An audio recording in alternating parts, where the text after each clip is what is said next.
I have no rules when I play poker. I don't want to lose a pot to anybody. I thought that I could accomplish great things in poker, and then I did. I wouldn't be a poker player if I wasn't confident enough to say that I feel like I belong in the top 10.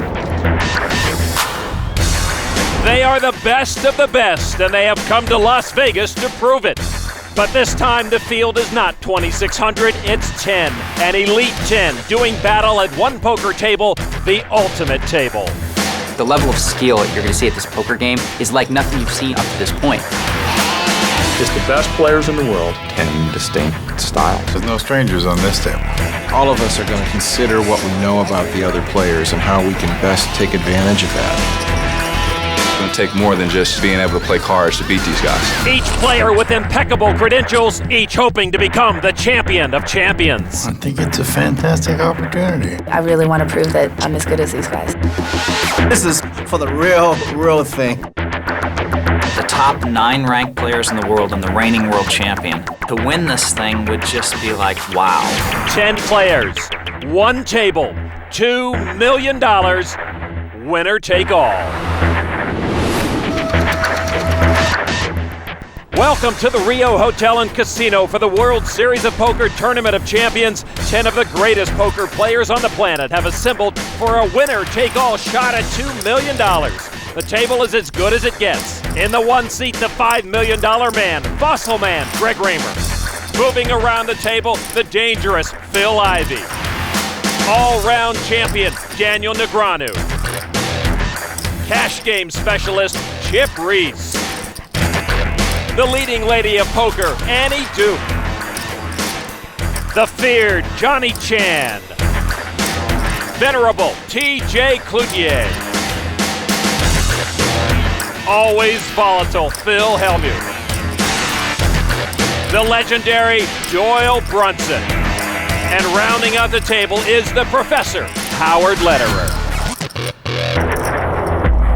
Hello, everybody. I'm Lon McCarron alongside Norman Chad. You know, of course, baseball has its Midsummer Classic, basketball, its All-Star Game, football, a Pro Bowl. Well, here in poker now we have a Tournament of Champions. And, of course, the difference in this best of the best forum, the winner will walk away with a cool $2 million. This is a who's who of poker royalty, Lon, a group of players so impressive it's nearly impossible to handicap the field. I'm not qualified, so I'm not even going to try. But there are 2 X factors to watch. Greg Raymer, who didn't keep this type of company until winning the World Series main event this year, and Chip Reese, the one name at the table you might not know, but a cash game specialist who just might be the greatest poker player of all time. All 10 of our players start with 200,000 chips. We will play until one player has them all, and they will then be $2 million richer. 45 World Series of Poker bracelets represented at this table. Lon, this is what a poker table should look like. You got nobody here is going to do the icky shuffle once they win a hand. Johnny Chan, the 2-time world champion, with a 6-7 offsuit. It goes 7,000. Wow, John, you got TJ, me, and Doyle right behind you. Good thing Phil pointed that out. Johnny might not have noticed that. TJ folds over to Phil Hellmuth, 2 sevens, and he will call. Action now to Doyle Brunson, also a back-to-back world champion. He's got a pair of 9s. He'll call. Each of these 3 players in the hand have a record 9 World Series bracelets. To the flop, and along with his 9s, Brunson picks up a straight draw. But Phil is going to be the aggressor, and he will bet 4,000. It's up to Doyle now. He's got the lead. Oh, and he throws them away. Well, he sees 3 overcards, and people play tight here early. Nobody wants to go out early in this competition. Johnny's got nothing. And Johnny Chan will fold just behind Doyle Brunson and Phil Hellmuth with his pair of 7s, and his bet scares everybody away. Sometimes you can send a little boy to do a man's job just as well. I still remember Benetti said that to me at the '89 World Series of Poker. Oh, yeah? Never send a boy to do a man's job, he said, you know, Benetti. And I shrunk back in my chair. But I did come back and win it. Did you come back and win it? Phil Hellmuth, as he will tell you often, is one of the best no-limit Texas Hold'em champions. Here are the rules for Texas Hold'em. Each player is first dealt 2 down cards. A round of betting then occurs as players decide for the first time if they're in or they're out. Then come the community cards with the flop, the turn, and the river, with a round of betting after each. In the end, the best 5-card combination wins the hand and takes the pot. Intimidation is such a big part of being a successful player. Is that going to come into play at this table, you think? Oh, not really. In fact, these players know each other so well. If one of them sneezes, somebody else has already handed them a handkerchief. Well, we saw most of the table fold over to Daniel Negreanu. Ace-king, off-suited, and he will bet 6,000. Annie Duke now with a pair of 10s. And Annie will raise it to 20,000 now. Over to Daniel Negreanu, who was the 2004 World Series of Poker Player of the Year. And he will make the call. Two big hands as we go to the flop.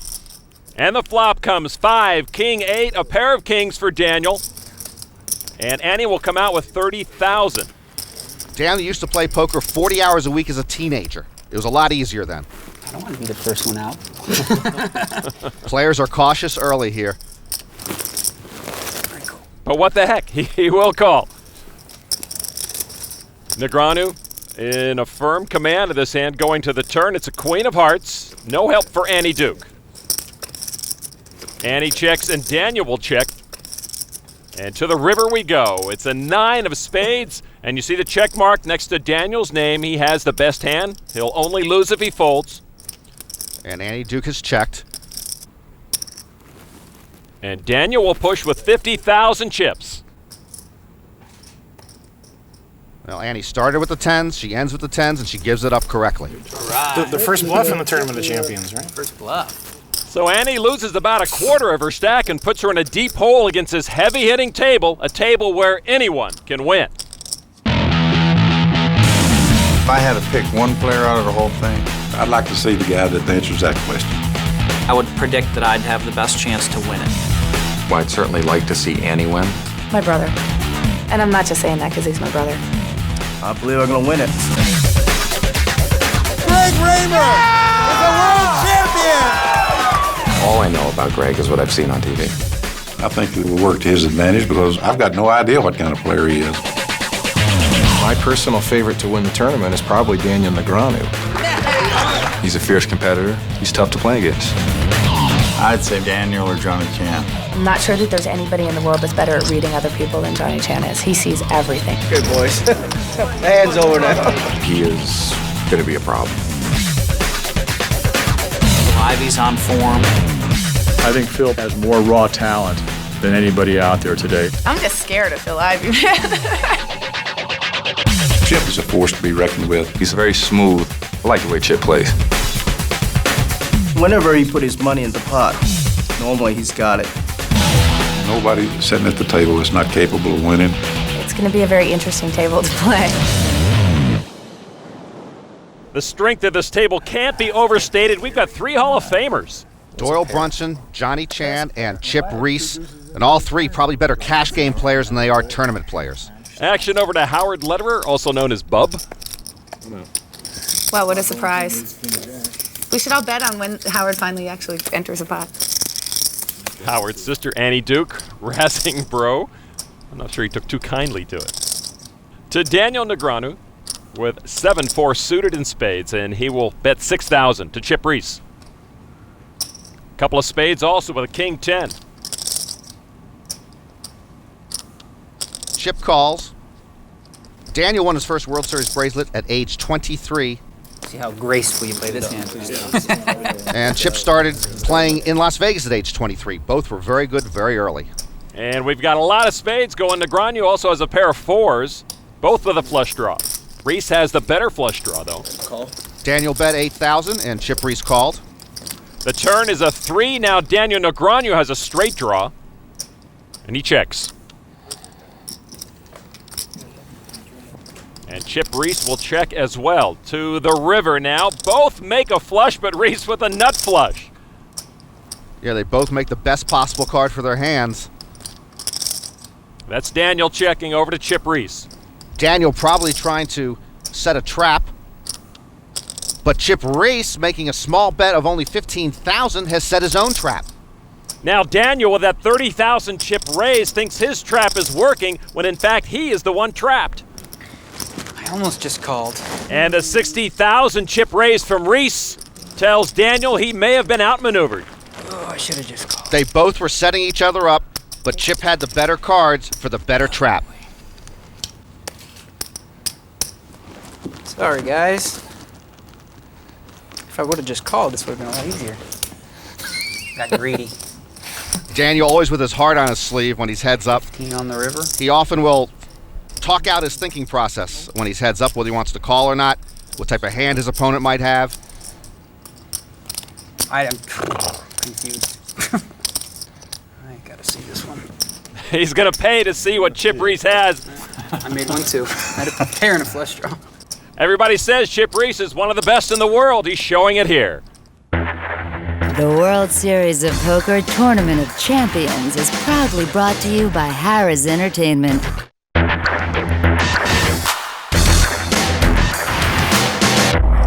Welcome back to the Rio. 10 players, $2 million, winner take all. Best of the best here at this table. How old was this thing? About a million year? No, they're both like about 300 million years old. 300 million years old. Almost as old as Doyle. Greg Raymer's fossils have grabbed some attention at this table. I was gonna say, if I'm somehow still at the table and I've taken 3, 4, 5 bad beats, they're gonna be littering the table with fossils here. Johnny loves fossil humor. Makes sense. So we're barely great at loan for.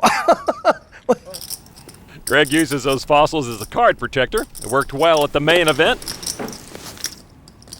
Action now over to TJ Cloutier with an ace-jack offsuit. TJ perhaps the best tournament player never to win the main event. He'll bet 7,000. Over to Phil Hellmuth with a couple of deuces, and he will call. And Phil, perhaps the greatest player to ever win the main event. Phil told me that the other day. Now Fossil Man, Greg Raymer, ace-3, couple of spades, and he will call. 3 players to the flop. The glasses go on, Greg Raymer. Yeah, even against the seasoned pros, he goes through his rhythm. Now the flop, 10, 5, 8, 2 spades, Raymer with a flush draw. TJ checks, Phil Hellmuth checks. Greg Raymer follows suit. To the turn, it's a king of clubs. Phil Hellmuth still in the lead here. And it's checked over to Raymer again, and this time he decides to be the aggressor. 20,000. TJ folds. Just on a draw, but usually the aggressor gets the spoils in Hold'em. I'm gonna check the flop. Another bad move. Phil folds, and the rabbit cam shows that his deuces would have held up. Raymer shows he can hang with the Hall of Famers. Put me on a flush draw. I had to put you on something. You see, normally when I'm at a table, like at the World Series of Poker, and I call a $7,000 raise, none of the amateurs know what the hell I have when I'm playing pretty tight. But here, like 7 players know what I have when I called that raise. So. What did he have? You might not be one of them. I would bet $1 million that I could select 3 players here and they could tell you what I had. I call it. Not my exact 2 cards. Raymer is immune to trash talking. So immune, in fact, that he begins our countdown of the World Series' most memorable moments. The World Series of Poker. Memorable moment number 10. You gotta stop with me, buddy. I'm gonna bust you if you me. I got steel. Steel. It's always annoying when someone's trying to get under your skin. You ain't playing with kids. Mike will try to throw you off your game by saying things, by trash talking, etc. I got big. You got little. I just think it's impolite. It's not pleasant.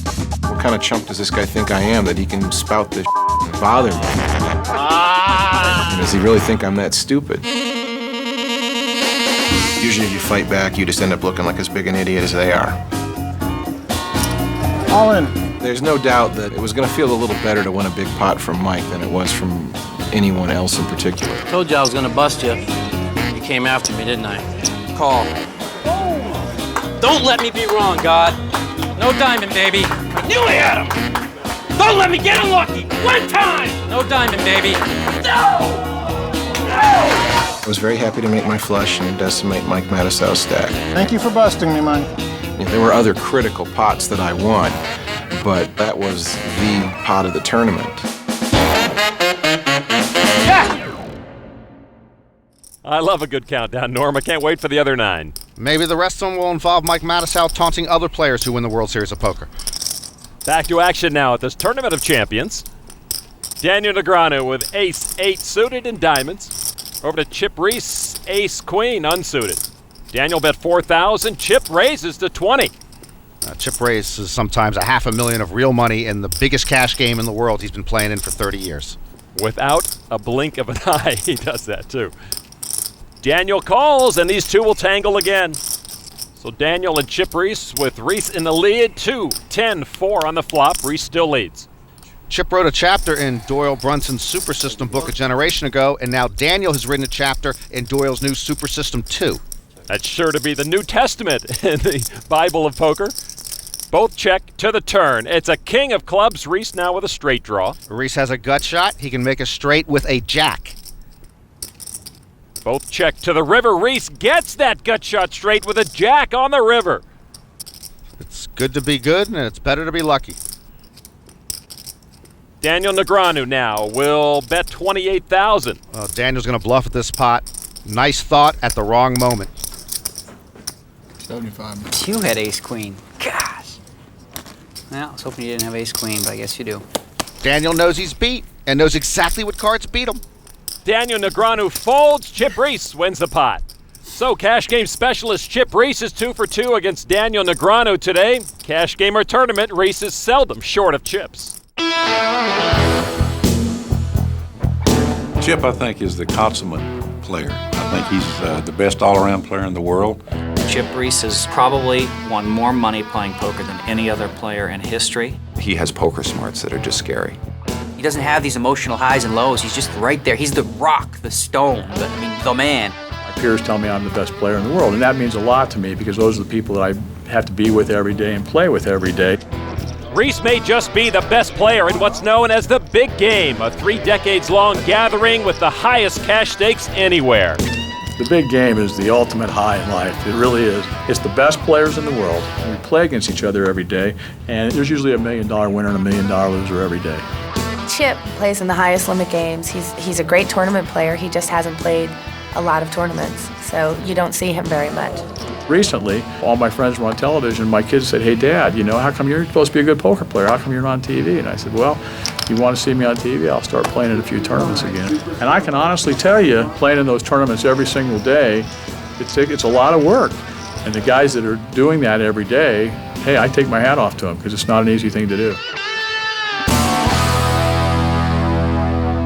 Way back when, Chip Reese made 6 final tables in a single World Series of Poker, but he didn't win any of the tournaments, he didn't make that much money, and he determined he could make more money playing cash games.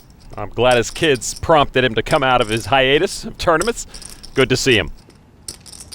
Chip Reese with King bets 12,000. TJ will fold over to the Phil Hellmuth. A couple of aces for Phil. He was dead serious, too. Boy, so we got kings, and behind them we got aces. I remember that. And everybody else is a shoe clerk, I tell you the truth. When there's aces and kings in the hand. He was in Fort Worth. Phil raised it to 36,000. Clerk. These look like apprentice shoe clerks, Lon. Action over to Chip Reese. Let's see now how he plays his kings. And he just calls. To the flop. 6-2 jack. Phil still leads with his aces. Chip Reese checks. 30,000. Phil bets 30,000.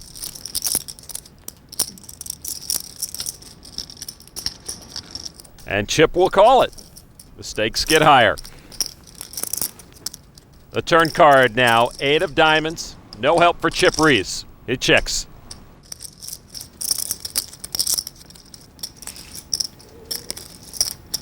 And Phil Hellmuth pushes in. 56,000 chips. Phil's pretty tight, particularly early in tournaments, and he has pushed the bet at each and every turn of this hand. How much more is it down there, Phil? 40. More. It's like 50. About 50. Well, Hellmuth is almost out of chips. What concerns Chip Reese right now is he's got a notion he's beat. He's got kings, a great hand. But Phil has been aggressive all along the way here. And Reese has a notion that he might be beat in this hand right now. A big lay down. Yeah, he's thinking of getting rid of it. He thinks that Phil might have a set already. Phil might have pocket aces. And he's thinking of laying this down. I don't know how he lays it down. But he's the best player with great instincts, and he senses he might be in trouble. But Reese does not lay it down. He raises Phil Hellmuth all in, and Phil calls.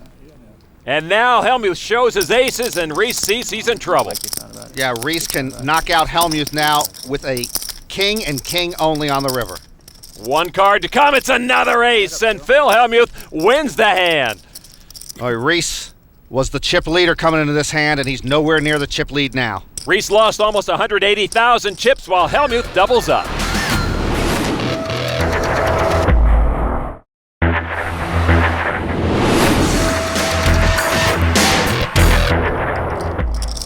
Back at the Rio, you look at our chip count. Phil Hellmuth with a pretty good lead, and 2 through 10 all bunched together pretty closely. Haven't really heard much from Phil Ivey or Howard Lederer yet, Lon. Annie Duke looking at a queen 10 offsuit. And she will raise to 11,000. Annie has 2 wins this year, one at the World Series, the 5-star World Poker Classic. Doyle Brunson with a couple of queens will call. Howard Lederer gets out of the way. The flop is 5, 6, 10, 3 diamonds. Annie Duke makes top pair on the board, pair of 10s. She's still behind Doyle's queens, and he has the flush draw. Annie, though, is the one who bets. Doyle just calls. Annie Duke studies him carefully. On the turn, another diamond. And so Doyle Brunson, with the check mark, has his hand won. If he doesn't fold, Annie Duke comes out with his 24,000 chips. She wants to find out right now whether he has the flush. And actually, he does not re-raise, so she doesn't know or think he has the flush. The river card, king of diamonds. There's a flush on the board. But Doyle with the queen of diamonds, though, would have the higher flush. Both check. Doyle Brunson turns over the winning cards, and Annie Duke looks confused and disgusted. Doyle's been confusing opponents for about 50 years now. Doyle's performance at this year's World Series reached its high point during the main event. The World Series of Poker. Memorable moment number 9. Quite simply, he's the man. Take it down, Doyle! Even in his 70s, Doyle Brunson once again proved that in the main event, he is still a force to be reckoned with. Get in, Dolly. Oh, I got no chance. Doyle busted my... It's the Doyle Brunson Show. The show ran for 5 days as Brunson outlasted over 2,500 players on his way to 53rd place, and a rousing standing ovation from everyone in the room.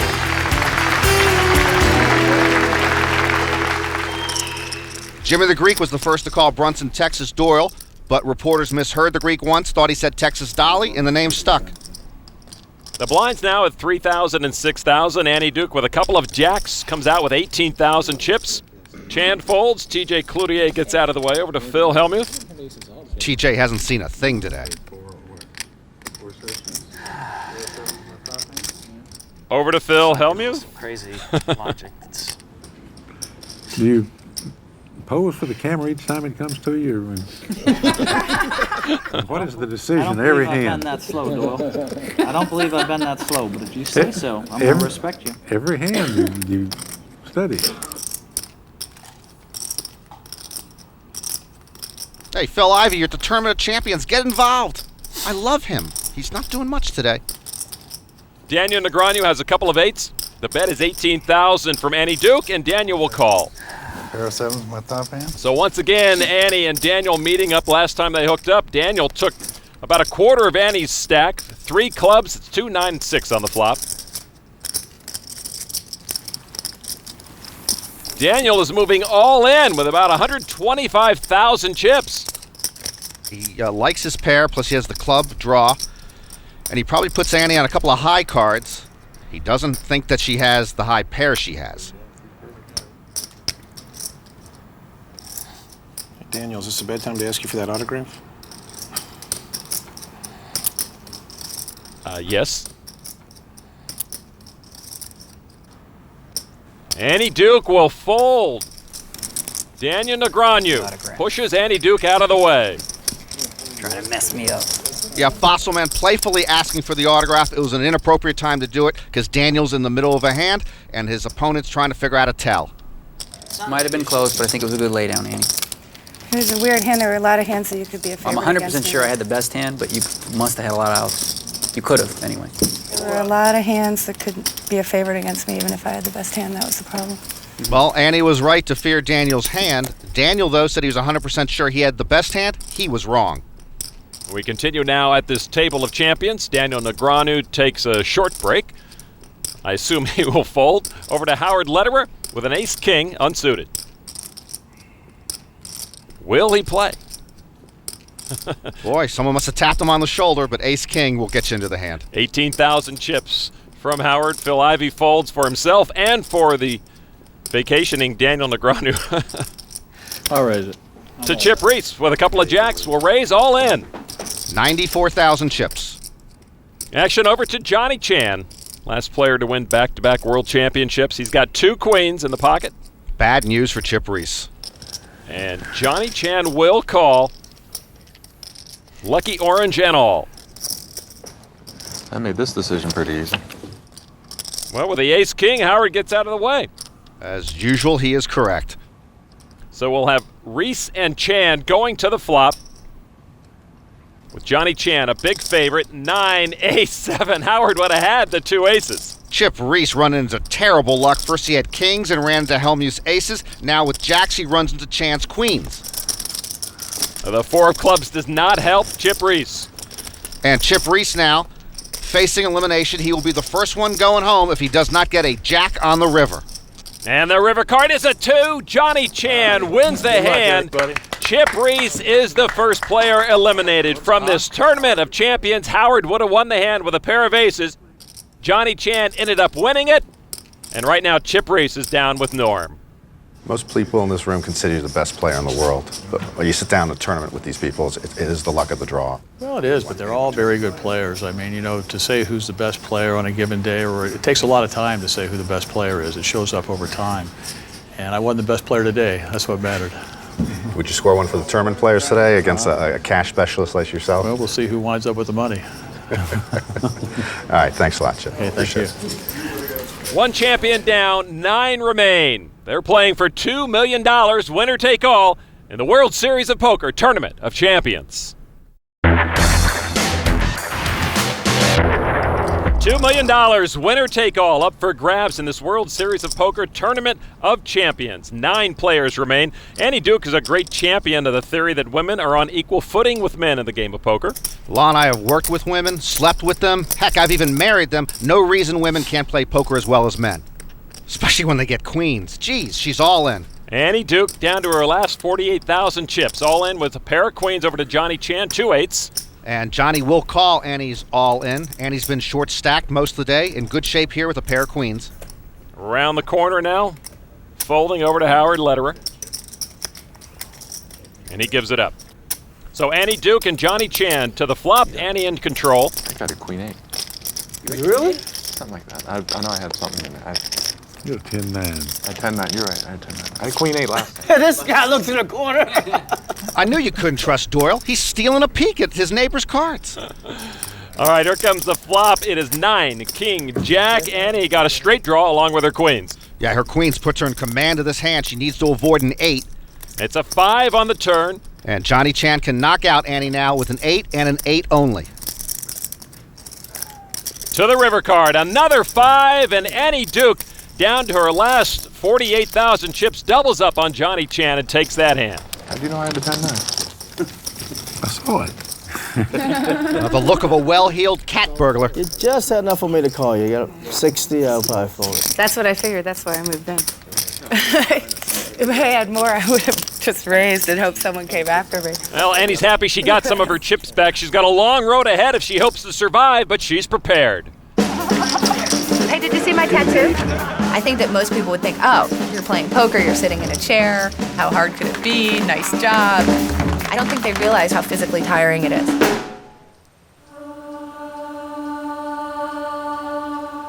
When I do Pilates, it's like sort of meditation time for me. It's time away, and I can sit down and just sort of work out and feel good about myself. You know, I actually think that staying in good physical shape is really important. That hurts. I think it really helps my game, and it helps my discipline, and it helps me keep on a good schedule. When you move the bed, you're moving your body weight, but you're also putting springs all along here that have different resistance. It makes it really hard to move the bed. Everybody knows there's a connection between how mentally sharp you are and how physically sharp you are, and if you're getting tired, you know, that's going to affect your game. It's going to affect how you are mentally. You know, and then the other thing for me, of course, is when you have 4 kids, it's hard to, you know, not weigh 400 pounds, so. I love it. I'd recommend it to anybody. There's no crying in baseball, and there should be no Pilates anywhere near poker. Just ask anybody at this table other than Annie. I don't think we're at risk at seeing them in leotards anytime soon. The blinds now at this table, 5,000 and 10,000 with a 1,000 chip ante from each player. TJ will fold over to Phil Hellmuth. He's looking at a king and a 5 unsuited. Is he posing? He poses and bets. And he bets. Calls the big blind. 10,000. Doyle in the small blind. And he will call with a 10 and 9 suited in spades over to Howard Lederer. Howard can play for free if he wants in the big blind, and he will. So Phil has the lead going to the flop. It comes out 7-5-3. Phil with a pair of 5s. He still has the lead. Lederer does pick up an inside straight draw. Howard Lederer has had a tremendous year. He had 4 final tables at the World Series of Poker, 2 wins coming into the World Series. Well, he's bet 15,000. He wanted to see everyone go away, but Phil has called his bet. Doyle Brunson will not play, so to the turn will be Howard and Phil Hellmuth. And here's the turn card. Howard makes the straight with the 6. Bingo. He was bluffing before this, and now it's a question of whether he wants to check and let Phil Hellmuth take a shot at it, or whether he wants to bet right now. He cannot lose the hand, Howard, as long as he stays in it, and he's going to bet 20,000. And Phil Hellmuth with a quick call. Digging himself a hole. And now the river card is a 2. Phil was drawing dead. Howard will come back out. Now 50,000. Uh-oh. Something's up. It's like a time bomb ticking. Sooner or later, it explodes. Phil's wondering what the heck on that board is helping Howard. I mean, this is amazing. The same thing that happens with the amateurs. They bet out, and then they hit 6s in the belly. That's the professor, Phil. It's the same frickin' thing. I mean, I know he's not as good as me. 3 months later. But, you know. Howard covers his face, and the other players take their shots at Phil. Phil folds. Howard takes the pot. Show him a bluff, bub. Come on, please. Please. So Howard gets lucky, and, well, Phil gets bothered. Uh-oh. Why do I play hands like that? Uh-oh. I just hope one time they don't hit the 6. Lights, camera, action. I just hope one freaking time they don't hit the freaking belly buster on me. Dang it. I want to see that one on camera later. Don't worry, Phil. They'll definitely show that hand. Howard tormenting Phil further, implying he might have been bluffing. He said, don't worry, Phil. Don't worry, they'll definitely definitely show show that that one on TV. That's genius, Bub. Bub's a genius. He's a comic genius. Everybody's a genius. Well, Bub's a genius for sure. He's the professor. Class dismissed.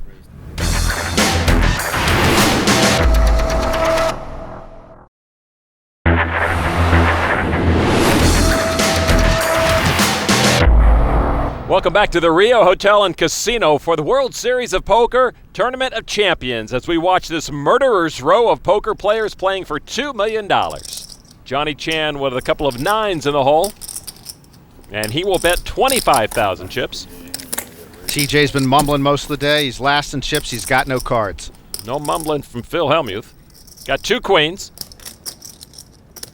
Blinds are at 5,000 and 10,000 now. And Phil will just call with his queens. Doyle gets out. Howard Lederer will fold. Over to Greg Raymer, the 2004 World Series of Poker main event champion. Give the king jack to Phil Ivey. Maybe he'll play. Come on, Phil, play a hand. Daniel Negreanu with a 7-6 suited in clubs will play. He likes those cute cards. Likes to see flops for cheap, and he'll see one cheap. Phil in the lead going to the flop. 2 aces and a 7. 20,000. Phil still in control of his hand with the queens. Johnny Chan, though, bets his pocket 9s. I call. Hellmuth calls at 20,000. Daniel immediately gets out, so it'll be Johnny and Phil going to the turn. It's a queen, big for Phil. He can only lose his hand if he folds. Queen's full for Phil Hellmuth. Johnny Chan first to act. He will check. And Phil checks behind him, hoping maybe Johnny makes a hand on the river and he can get some money out of him. It's a jack on the river. Johnny Chan and his lucky orange are going to lose this hand. Well, he'll be lucky not to lose any more chips. 60,000. Phil's going to try to get some more out of Johnny Chan, but Johnny folds. Phil wins the hand. It was an 89 when these two hooked up, and Phil became the youngest world champion ever. Phil was at a final table this year when Gavin Griffin stole the show. The World Series of Poker. Memorable moment number 8. Young Gavin Griffin had a chance to make poker history. At 22 years, 8 months, I was playing solitaire, and I was losing. On a quest to become the youngest player ever to win a bracelet, he took down the youngest man ever to win the main event. Phil Hellmuth knocked out by Gavin Griffin. Griffin continued his march into the poker record books. Gavin Griffin 1 card from becoming the youngest champion in history. And now the river card. It's a jack, and Gavin Griffin does it. You realize you're going to have to show a driver's license and a second form of identification before they give you this money. I have a driver's license, but we'll see about the rest. The Young Guns ruled at this year's World Series. We saw a lot of TV-induced celebrations this year, but Gavin Griffin did not incorporate any of that cheap behavior into his day. Daniel Negreanu with 7-5 suited in hearts. Those were Phil Ivey's cards. He might play them. He raises to 28,000. Annie Duke with a couple of kings. And he's going to push them all in one more time. 70,000 chips. How much? I got a Gus hand. Meeting Gus Hansen, who often plays these funky hands and wins with them. Why couldn't somebody else re-raise me? If it was somebody else, he might not call, but when it's someone who's all in with few chips, that increases the chances he will call. Suited. No, he's already in for 28,000. It's just another 42,000 to call the all-in and maybe knock somebody out. And no autograph requests from Raymer yet. He lives and learns. Here. I got the 7 high. Okay, I was hoping she had ace king or something. And nope, it's king for Annie Duke. She doesn't seem thrilled that she was called by the 7-5. Doesn't look like the flop I needed. Well, no help for Daniel with a 4-10 jack on the flop. Now the turn card's an 8. Daniel with a ray of hope and a straight draw. 6 or a 9. Daniel with the play-by-play. Annie with some bad luck could be eliminated. 2 of diamonds. Blank. That is a blank, Daniel. You lose. Annie Duke survives the all-in and doubles up through Daniel Negreanu. I'm not very good at the psychic stuff because I thought a train wreck was coming there. I have to say that Daniel hits those kinds of hands more often than any living human being. So when he turned over 7-5 of hearts and I couldn't remember what my red king was. Right, you didn't look happy. No, I couldn't remember what my red king was. So I'm thinking, well, I might have the king of hearts because I have a red king in this. And then when I didn't have the king of hearts, I was like, oh, I'm dead. I'm dead. Annie feeling a lot more alive with chips in front of her.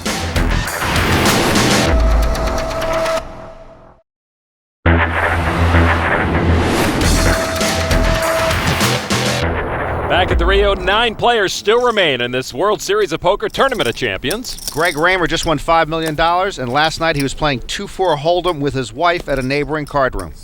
Was he winning? Was he chip leader? He couldn't muscle around people with 2-4. Phil Ivey's going to come in with an ace-10 suited in clubs. Come on, Phil. You know I'm rooting for you each and every time.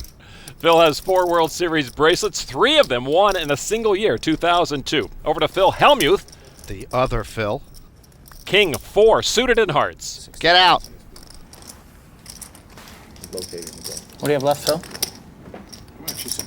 He's got King 4 suited. It's nothing. Why is he making him count it up? He's making him count it up and he's going to get out. You know it, I know it, they all know it. 115 more? Phil Hellmuth has 9 bracelets, all but 1. He won in odd-numbered years. That is the most ridiculous fact I have heard in the English language this century. But true. My first instinct says I'm supposed to move in here. But he doesn't. You're just playing for camera time, Phil. It's got to be. You just can't have a decision every hand.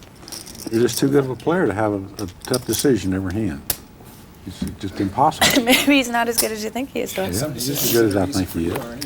How slow have I played, Doyle? Really? You are. Ask anybody, Phil. Ask anybody. I'm not kidding. All right, I asked somebody else. All right. How slow have I been? Does anybody agree with me or not? He's always a little on the slow side. I wouldn't say Are you talking mentally or in terms of his speed of play? No, I don't think that. Well, Phil is never short of opinions, and opinions of Phil Hellmuth are never hard to come by. What the heck is going on here? Are you trying to lose or trying to win? Phil really puts, that fear into some of the novice players. No professional would raise me there, but any amateur would. Phil Hellmuth is Phil Hellmuth. But now I smell weakness. If anybody was as good as Phil thinks he is, nobody in the world could ever beat him. Davey, you and I are going to play some pots, so I can promise you that. Do you want me to say what Phil thinks of himself or what I think of him? Yes, baby, a pot! I just cannot play. I cannot play any better than I played. I don't think that he is going to be able to get away with a lot of the stuff he gets away with at a table that has more amateurs at it than pros. All right, buddy. We're going to have action this hand. I have to decide how to play this. He's not going to do that to Doyle Brunson, and Doyle's not going to go, oh, Phil. Nice hand, buddy. He won't intimidate anybody at this table.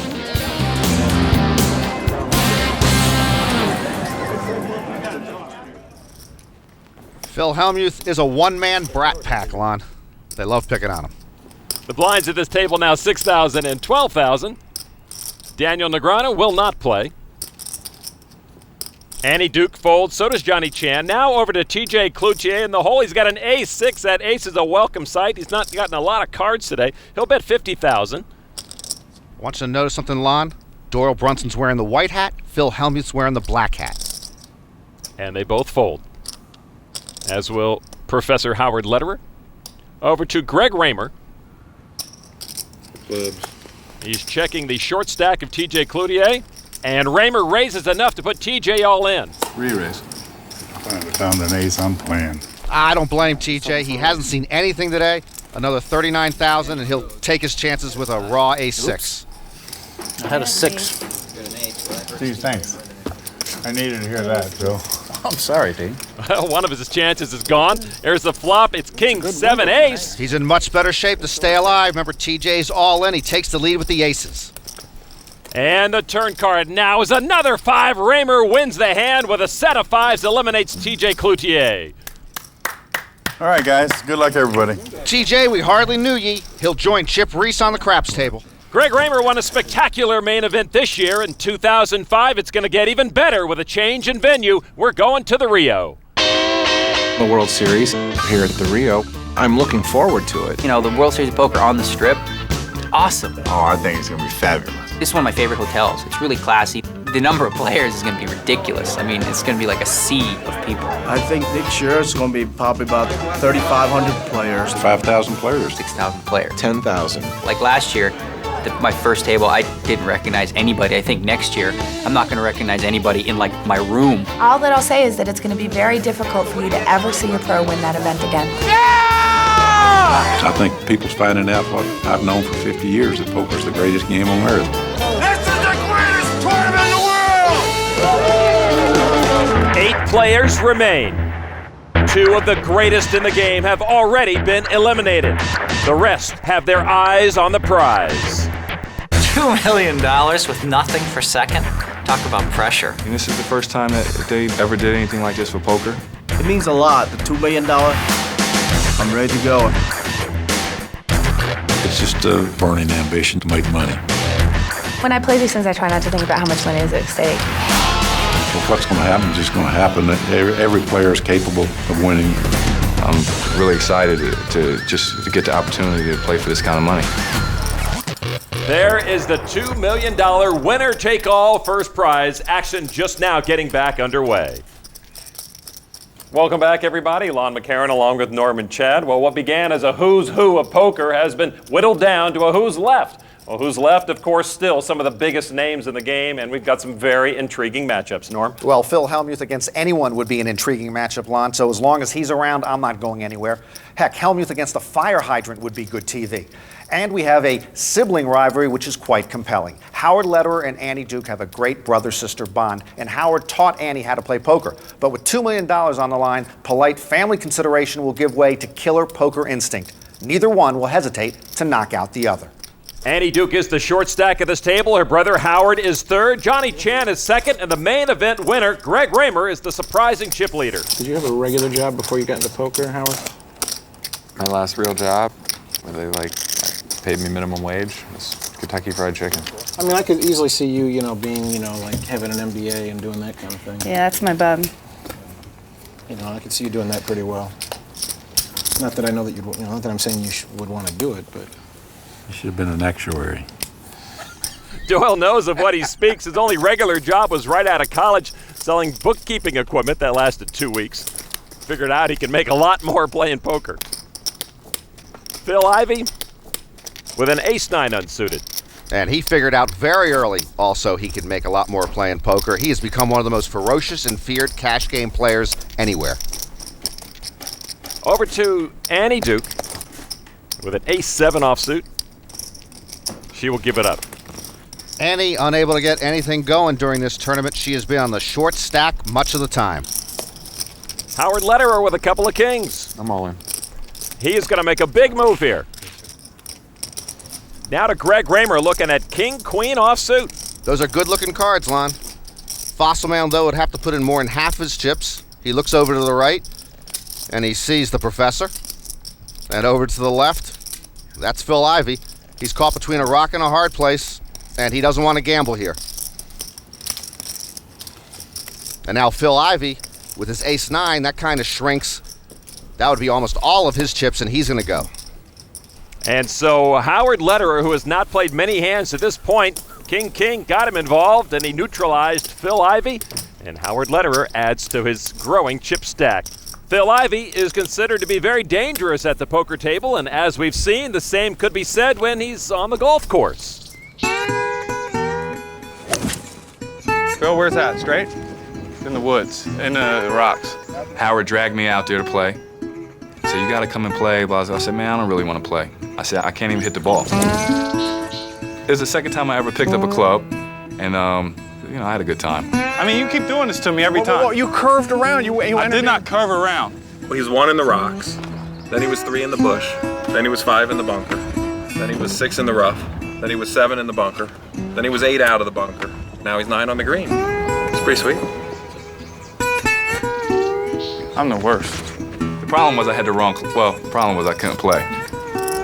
I'm practicing, I'm gonna get better. Oh, wow. Oh, look at that. It's a miracle. I don't know. Poker's better. The best way to learn how to play poker is you gotta put in the time, you have to play, and you get better. Every time I play poker, I make mistakes. I never play perfect. It's all about, you see certain situations come up and you just, you learn from it. That's the way you get better at poker. I can see you getting better. Yeah. That's cute.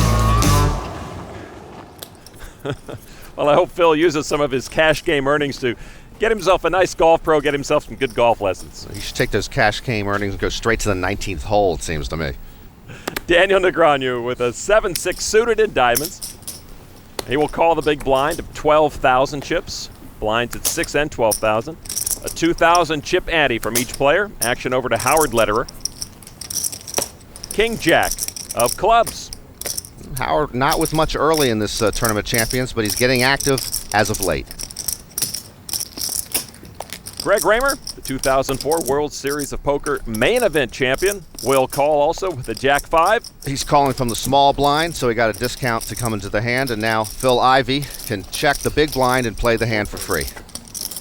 So 4 to the flop, Lederer in the lead, and 3 clubs. Howard Lederer flops a king-high flush. And everybody got a piece of it. Ivey has a straight flush draw, Raymer with a pair of 5s, and Daniel with top 2 pair. Raymer and Ivey check to Daniel Negreanu. And with 2 pair, 6s and 7s, he'll bet 100,000. You hear that noise, Lon? If poker players didn't have chips to riffle, they'd probably just scratch themselves. Should always give them some chips. And Howard Lederer with his flush will raise to 200,000. Greg Raymer says no thanks. Straight flush draw for Phil Ivey. Oh, come on, Phil, play ball. He's right to get rid of it, but I would have stayed in, of course. Daniel Negreanu now with his 2 pair, 6s and 7s. Has a decision to make, to call the 100,000. Give me a minute here. Raise it, get out of the way.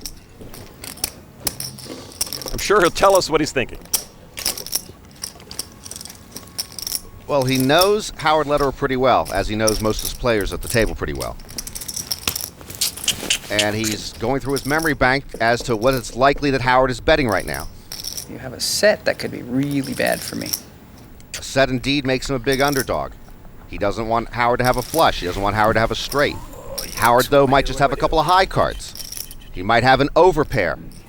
Sorry, guys. I don't know what to do. I think I'm beat. The bad news is we may be here for a while. The good news is I don't think this casino closes. Could you have that hand? Nope. You hear that? Yep. Daniel essentially would have to commit the rest of his chips to call this, so obviously a big decision. Most players, when they hold their cards up like that, they ain't gonna play. Daniel's been known to take a U-turn once in a while. He does not want to give up these 2 pair.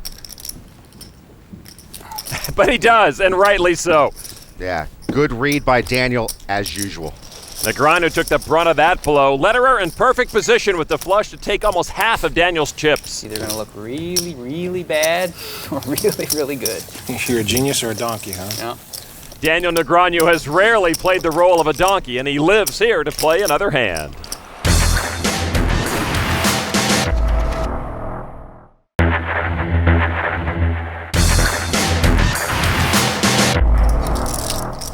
There is the first prize money. It is the only prize money here at this World Series of Poker Tournament of Champions. Daniel Negreanu had a very successful month at the World Series, capturing the All-Round Player Award, a prestigious title that came with a trophy on wheels. This is my trophy. I wouldn't trade this car in for any car. It represents a month of hard work. Yes! Finally! I got faith. That's all you need. I drive this car around to all the other people who came 2nd, 3rd, 4th, 5th. Just sort of go. I get little giggles inside. Sometimes I smile inside. I'm driving down the road and realize what I'm in and actually won the thing. It's a really smooth ride. You don't feel like you're driving a truck. I mean, you name it, it's totally souped up. I've got a bed liner getting put in, the DVD player, you can hook up that new video game thing. I got my friends playing video games back there. I got a trophy for free. I'm gonna soup it up with everything I can. The first thing I check is WSOP 04 available, and they're like, yes, sweet. Every time I get out of the car and see WSOP 04, it's like, yep, good job, kid, good job. My turn! I also put in an order for WSOP 05, because I got plans for next year, too. I would never bet against Daniel in winning that Player of the Year award once again, but there are some players at this table who would have something to say about that. Phil Hellmuth already doing daily meditation to prepare for next year's World Series. Ace-8 suited. $35,000. And he will raise $35,000. Table folds over to World Series main event champion Greg Raymer. King-Queen offsuit. And the big stack. Oh, and he uses it. He raises to 100. Re-raise to 100,000.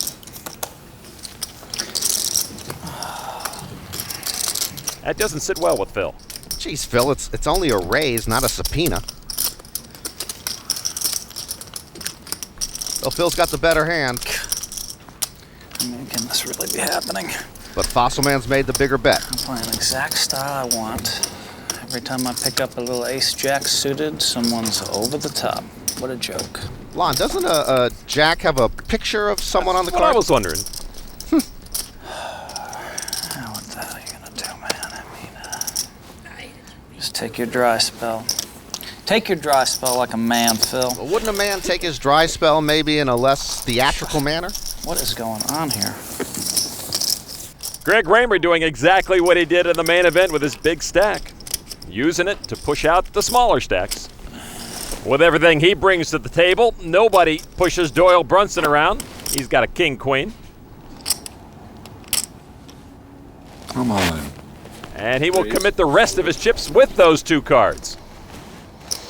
Action to Greg Raymer. Too much for me. Everybody knows that much. That's about 150,000 chips from Doyle Brunson. Doyle, you're looking... Looking good? Looking good. Pocket sixes for Hellmuth. About 50. I'll tell you, I pick up a lot of hands in the blinds, buddy. I'm pulling for you. Want me to call you? Yeah, I do. Yeah. Wow. I'm not sure anyone's pulling for Phil. Well, except maybe his mom. I mean, you know, those medium pairs every hand, I have those in the blinds. But I can't ever get into the pot. I had a couple overlays. That'd been good enough for me. Doyle Brunson usually knows when and how hard to push. After all, he's been doing this a long, long time. I started playing in college when I was about 21 years old. Was kind of just having a good time, and then I came down what they thought was terminal cancer. When I got over that, I decided that life was so short, you got to do what you want to do. And that's when I decided I was going to play poker the rest of my life. We started out in Texas and then Louisiana and Oklahoma. You know, back then there was all the hazards. We got arrested a lot because it was illegal. We had a lot of hijackings because, you know, they always try to come take your money away from you. We played in games, they had guys with machine guns on top of the building to protect us. We all had to carry guns and shotguns. I mean, it's something like the Old West, you know. This is my office where I do my writing, and these are the computers. I play online poker here, and you know, just channel surf, and they got my TVs. I watch the ball games. It's kind of where I relax. I was an athlete as a young man, and I love competing, so I don't know any place else that a 71-year-old guy can go and compete with the young kids, but you can at the poker table. The old man takes the young gun to school. I think I'm a dinosaur. Doyle's just a living legend. He's at the top of his game at 71. It's astounding. Doyle Brunson, you know, Doyle Brunson. You know, most poker players kind of fade away when they get to be 50 years old because you lose your mental acuity. You have to be sharp to play at the level that I've been playing at. And I think probably that I play as good today as I ever did, maybe better. Lon, it's the Doyle Brunson Show. Couldn't be any better life than a poker player's life. Poker's made me. It's made me what I am today. Doyle likes to say, every day above ground is a good day. Look at him. He knows what he's talking about. Action continues, $2 million winner take all. And Phil Ivey pushes all in with his ace-8 unsuited. We haven't heard much from him, but he'll go all in right now. But behind him, ace-queen suited, and Annie Duke will go all in. She has Phil Ivey covered. Now over to Doyle Brunson with two players all in front of him, and he'll fold his pair of sixes. Now Howard Lederer with two kings. I call. Uh-oh. Oh, That's my God. He called fast. Yes, he did. Okay. You talk about that killer poker instinct between siblings. Well, Howard Lederer has them both covered, so he can knock out two players at once, including his little sister, and he's in a commanding position to do it. So two players, Annie Duke and Phil Ivey, their tournament at risk going to the flop. It comes 7-8-6, and Phil Ivey pairs his eights. Annie Duke has a flush draw. Lederer's kings still are best, and Ivey is in imminent danger of going home. Now to the turn card. It's a six of spades, and Annie grabs the lead with her flush. Oh, she was nearly out of here, but now she's taking the lead from her brother. Doyle Brunson would have made quad sixes if he was playing. And now if Howard Lederer gets a king on the river, he makes a full house and knocks out both his sister and Phil Ivey. Phil Ivey needs an 8 to stay alive. It's a 5 of spades, and what a hand for Annie Duke. Tripling up on her brother and Phil Ivey and giving Ivey the heave-ho in the process. And like T.J. Cloutier before him, Phil Ivey just did not get the hands to play at this table. He'll go away in 8th place. I mean, I was pretty sure I would set him crushed. That made me really unhappy. Well, and it was an unhappy moment until you hit the turn. Well, I mean, I guess if I'm going to lose all my chips, you know, I'm rooting for my brother. I don't blame you there. I just thought of something. I made 4 6s. Oh, did you really? Boy, I noticed that before Doyle did. I got to write down the time and date this happened.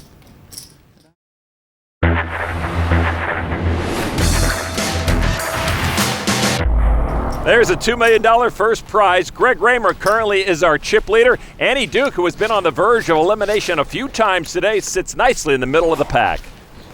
Well, my plan to be a luck box is starting to work out. Because that's really my whole strategy with this group. Because I know I ain't the best player, so I'm hoping to be the luckiest. And I'm now executing my plans. Greg Raymer had his share of luck en route to winning the main event, but at the World Series, a lot of other people were not so lucky. The World Series of Poker. Memorable moment number 7. As he stood on the brink of victory, good guy Joe Iwata found himself on the wrong end of the baddest beat at the 2004 World Series. I call it. Iwata, a 4-1 favorite to take home this title right now. Joe Iwata, 1 card away from winning his first World Series bracelet. Here comes the river card. Joe Iwata cannot believe what he has witnessed. That is just unbelievable, Lon. This thing was over. Phil Hellmuth has taken a bad beat, I think, once or twice. And if he'd taken the one we just saw, he'd still be talking about it.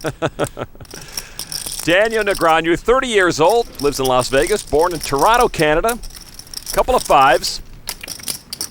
And he'll open the betting with 36,000 chips to Annie Duke, who has some fresh chips to play with if she wants to. Couple of 10s. How much do you have left, Daniel? About 100. 99. Not comforting when somebody asks you Okay, I'll make it 135. how many chips you have. Yeah, and she puts in the exact amount that Daniel has. So 5s for Daniel, 10s for Annie Duke. Howard Lederer folds over to Greg Raymer. Greg's got kings. Norm, did you get a pair? I haven't had a pair since senior prom. Oh. And Raymer with 447,000 chips goes all in. Daniel gets rid of his cards. They're not mine. Fossil Man a little late putting his glasses on. That's a glitch. No, and then she's knocking her chips over. That's a glitch too. Are these professionals? She's in a tough spot now. It's for all her chips, Lon. She's got a good hand. And the only type of hand she can worry about, Raymer has, but she can't know it. A pair that's larger than her 10s. Annie's brother, Howard, looking on, an interested observer. His sister has a very difficult decision right now, but she lays it down. I thought for sure you'd ask me for my autograph. No autographs this time around. We're done with autographs at the table. Greg Raymer, once again, using his chip stack to muscle out another player. And he's a little down in the mouth, but she should be patting herself on the back for a good read. That was smart. She'd probably be gone if she called that. Nonetheless, she hates to give away those chips she worked so hard to get. The blinds are at 8,000 and 16,000. 3,000 chips on the ante from each player. Action over to Doyle Brunson. And all we see is an ace from Doyle. I'm all in. Good enough, I guess. Yeah, remember TJ went all in because he said, I'll just play the ace. Doyle doesn't even look at his other card this time. So far, I'm in good shape. How good? Get another one like that, I'm coming. There was paint on it. Ooh, they're both paint. You automatically called in. Yep. And they're suited. Okay. At 99, I got queen high. I personally only looked at one. I didn't think you needed a Well, big hand. Daniel I call you. has fewer chips than Doyle, so Daniel will be all in here, and he's a slight underdog. Shot here? To stay alive. Your hand the best, tell you the truth. Be fun. And now the flop, Negreanu and Brunson. A 2 pair for Doyle. How does he do it? King now. Ace is up. King will still do it. Daniel needs a king to make a straight. The turn card now. 3 of hearts. No help. But diamond. Do it. That would have worked. Daniel, 1 card from elimination. He needs the king to stay alive. River card. I'll take a king. It's a jack. Oh, I swear I thought that was a king. And that closes out Daniel Negreanu. You know, Lon, Doyle has a movie deal in the works, and he says he would love for Robert Duvall to play him in the film, and if Duvall's not available, Bruce Willis. Well, this end of the table just keeps getting decimated. Texas Dolly threw caution to the wind. He only looked at one of his hole cards, and then he flopped 2 pair to win the hand. He eliminated Daniel Negreanu in the process, and right now, Daniel is with Norm. You were the best all-around player at this year's World Series. You've been one of the hottest players around. How disappointed did you feel tonight with how it went? Well, I tell you what, I mean, really there's only one spot I wouldn't have been disappointed with, and that's first. So 2nd through 10th, I mean, that's all the same, and that was my strategy coming in. I don't care if I came 7th, 8th, 6th. If it ain't first, it ain't worth nothing.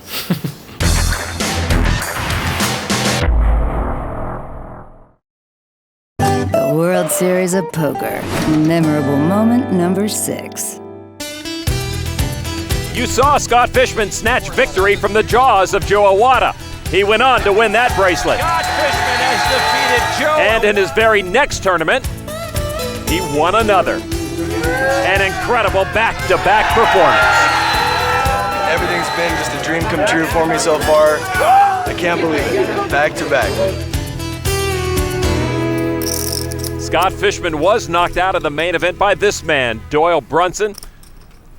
That did not diminish everything that Scott Fishman did at the World Series. What a tremendous month he had. 6 players remain here in the hunt for $2 million. Winner take all? Winner take all. You cannot just take it, though, and run. You got to win. Maybe the winner will tip me. Our chip leader, Greg Raymer, with a 9-8 suited, and he comes out with 45,000 chips. Action to Annie Duke. Also suited in hearts with an ace-4. And Annie once again forced to move all in as her chip stack dwindling. You know how much more, please? Fossil Man's got a so-so hand, but he's the chip leader. It wouldn't cost him that much of his stack to call this, and he'd have a chance to knock out another player. 40 more. I call. So Fossil Man will make the call. Annie Duke's tournament life once again on the line. She's got the ace high. Here's the flop. Ack. Ack, I believe, is a Yiddish term. Raymer with a club flush draw. And a straight draw also. So Annie's still ahead, but Raymer with the better draw. Now the turn card is another jack, and Annie has the advantage once again. Annie has picked up a heart draw here. She's still got the high hand with an ace, but Raymer can still knock her out with a river club or a 10 if it's not a heart. And the river card, it's a 6 of spades. No help for Greg Raymer. He loses that hand. Annie Duke lives to tell the tale yet again, doubles her modest stack. Annie living dangerously, knows she's lucky to survive.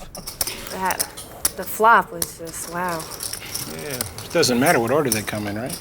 It doesn't matter. Well, it kind of does in that situation, you know. Makes you a little sad momentarily. Annie told me earlier it's critical for her to stay on an even keel throughout a tournament, and that hand really tested that theory. Very difficult to stay centered. Annie's big brother Howard Lederer had his own ups and downs during the World Series. He had a lot of cashes, but was unable to capture his 3rd bracelet. I experienced more disappointment at this World Series of Poker than I've ever experienced. I've never been at 4 final tables before without winning one. And that is it for Howard Lederer. I would have taken 30 washouts and 1 win, for sure. It's all about wins. Not going to do it for Howard. And Howard looking back briefly at the wreckage. The final event of the World Series of Poker this year. Over to Howard Lederer, a pair of 7s. I called sort of a normal raise, These 2 respected giants of poker go head-to-head. and the flop came 7 high. And a set of 7s for Howard Lederer. Normally in that position, I'm going to raise him, but he didn't give me a chance to raise him. He just moved me right in. I'm all in. I call. I mean, he wanted me to fold. He only had king high. But if I do call, he knows he has a good chance to win. It's a king. Brunson pairs up, and Lederer's 3-7s are still best. If I win that hand, I've got 90 or 100,000, and I feel like I'm for sure going to cash and really go somewhere with it. And here comes the river card. Oh, and it's a spade, and Howard Lederer's eliminated. Brutal finish for Howard. It probably is the most disappointed I've ever been after a poker tournament. That month, I had 7 in the money finishes and 4 final tables. Sort of the head part of me is saying you had a good World Series, and the heart part of me is feeling the pain of not winning an event this year. Well, Howard Lederer does set very high standards for himself. He does, Lon, and even after he takes a tough beat, as he did against Doyle Brunson to be knocked out of the main event, he always stays on an even keel, setting an example for his sister Annie. His sister folds her hand right there. Johnny Chan also folds. Phil Hellmuth, he folds actually rather quickly. You might recall earlier in the tournament, Doyle giving Phil grief about his slow play. Now to Doyle. Yeah, I'm all in. I don't think Doyle's even looked at his cards. He's the short stack at the table and looks like he wants to make a move. I call. Howard with an ace-queen suited will call. I haven't even looked. 8-3. Those are double down cards, not all in cards, Lon. I'm not sure what part of Doyle's Super System book explains the strategy of going all in without looking at your cards. He does have close to the worst 2-hole cards you could have in Hold'em, but I've seen 8-3 come on the flop before. Not here, though. No apes and no trays? Nope, and that's what he's looking for. 8s or 3s somewhere along the line. Ace high for Howard is still best. To the turn card, 2 of hearts, no help for Doyle Brunson. And what did he get broke with? He got the 8-tray beat. Doyle almost writing his own obituary. He will need an 8 or 3 on the river, or he is gone from the Tournament of Champions. And the river card is a 9 of clubs, and that will give the hand to Howard Lederer. And Doyle Brunson is gone. Scoot just a little dab of money over here, bub. Nobody gets more respect than Texas Dolly. Nobody in poker world is more revered than this man. Everybody. And you can just feel the somberness in this room as Doyle Brunson gets knocked out. And even though Howard Lederer is our new chip leader, it's a bittersweet victory for him as he watches Doyle Brunson walk away from this table, and now he's over with Norm. Doyle, now nothing short of winning this thing was going to make anybody happy here. Yeah, that's true. But how'd you feel playing against this group in a tournament setup? You know, I'm used to playing against most of the people that are there, and I knew it was going to be a tough bunch to. It's a bunch of barracudas. Phil Hellmuth plays a little slow for you? Phil, I love Phil, but he is aggravating. All right, well, thanks, lad. Have a good night. Okay, thank you. The odds are getting better. Only 5 players left in the hunt for $2 million.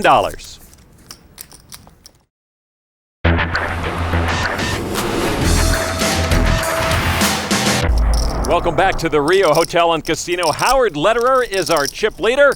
His sister Annie Duke is the short stack now at the table.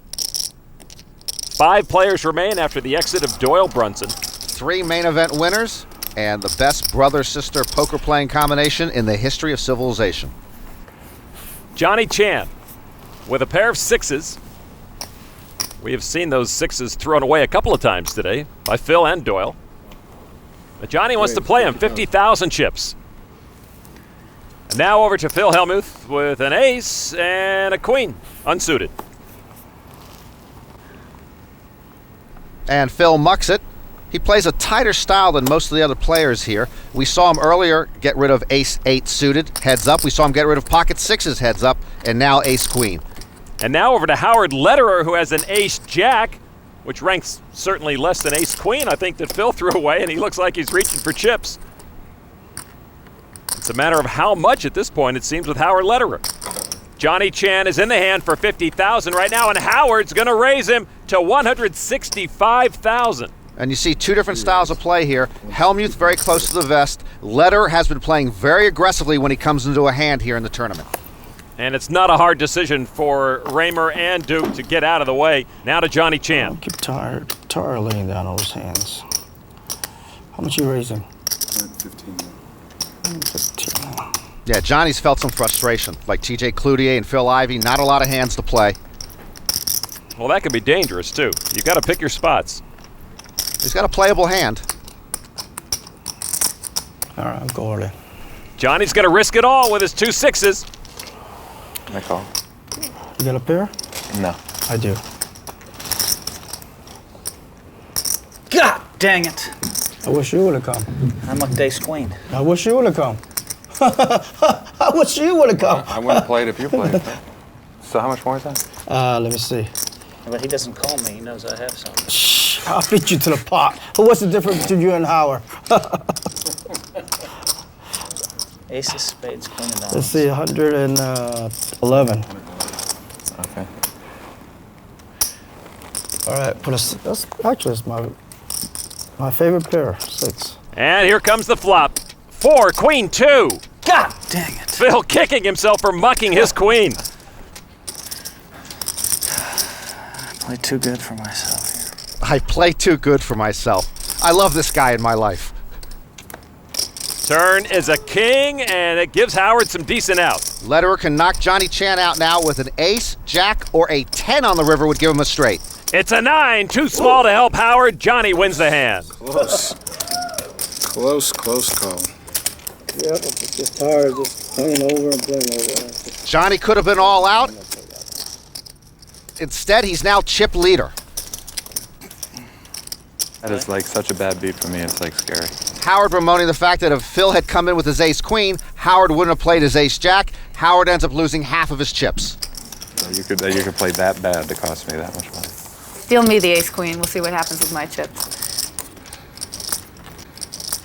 Take ace king. Okay. Genius. Well, I came to win. No, well, I just came here to be on TV. I just came to gamble. I didn't come to win. I just felt like it was the right laydown. What the heck? After beating Howard, Johnny Chan takes a whiff of his orange. This two-time champ is no stranger to the sweet smell of success. I love to play against the best player in the world. The better they play, actually improve my game, so I gotta go up another notch. Now Johnny Chan needs a 9 here to win. That would be a miracle. And 5th Street is coming. And it's a 9, and Johnny Chan has done it. And Johnny Chan is the new World Poker Champion. I went back-to-back, 87, 88. It's the 19th annual World Series of Poker. Back in the 80s, you know, people smoke. The air was real bad, and I say, man, I can't breathe. So lunch break, I got an orange, I just kept it. And then I start peeling it and sniff it. I say, this is great. This is like fresh air, you know? So that was my trademark, the orange man. Chan is trying to sucker him in. Oh, look at that look of the defending champ. Will Eric Seidel fall for the bait? Yes, he's going all in, and Chan has him. And once again, Johnny Chan has done it. I don't think anybody ever gonna win back-to-back in a big tournament ever again. Johnny Chan retains his title and wins $700,000. So the orange must bring me some good luck. I've said it before and I'll say it again. I believe that is the exact same orange he had in 1988. Well, 89, Johnny was going for the three-peat, and it was this man, Phil, who stopped the Orient Express from winning 3 in a row. I mean, you've learned your lesson now with the ace-queen, right? I've learned my lesson. If I played and he plays with me, I'd play a $600,000 crapshoot, right? There's a time, you know, I'll call with ace-queen. I'll call with ace-jack or ace-10 when the time's right. Just didn't think the time was right, that's all. It kills me to say this, but in this disagreement, I think Phil's right. I just need the best hand. It doesn't have to be that big. Are those pigs flying over the strip right now? You're agreeing with Phil? No action over to Phil Hellmuth. It's a jack 2 of hearts. He's in the small blind, and he calls the big blind. Howard in the big blind. A suited ace 4. I won't raise you every time you limp here. Howard will check in the big blind, and so it'll be Phil and Howard to the flop. Pair of deuces for Phil. Gut shot straight draw for Howard. They both check. And the turn card now is another 5. You take a little deeper look. Still jack deuce. Yeah, that still looks raw. 35. And Phil with a rather small bet of 35,000. That might be enough to take it on down here. I had to figure whoever bets first takes this pot. Howard hasn't put any money in. He was in the big blind. I can't see him calling here. I mean, this guy won't fold. This is unbelievable. He wants to beat me every pot here. Well, maybe Howard, and he's reaching for chips. He is going to call. Oh. And maybe he's got to crawl up his backside about Phil right now, which would be rare for Howard Lederer. Very even-keeled. So they're going to the river. It's no help for Howard. Deuces. Both players checked, and the deuces from Phil Hellmuth are good enough to take down the pot. Not a big pot for Phil, but maybe some psychological warfare going on. Chalk that one up for Hellmuth.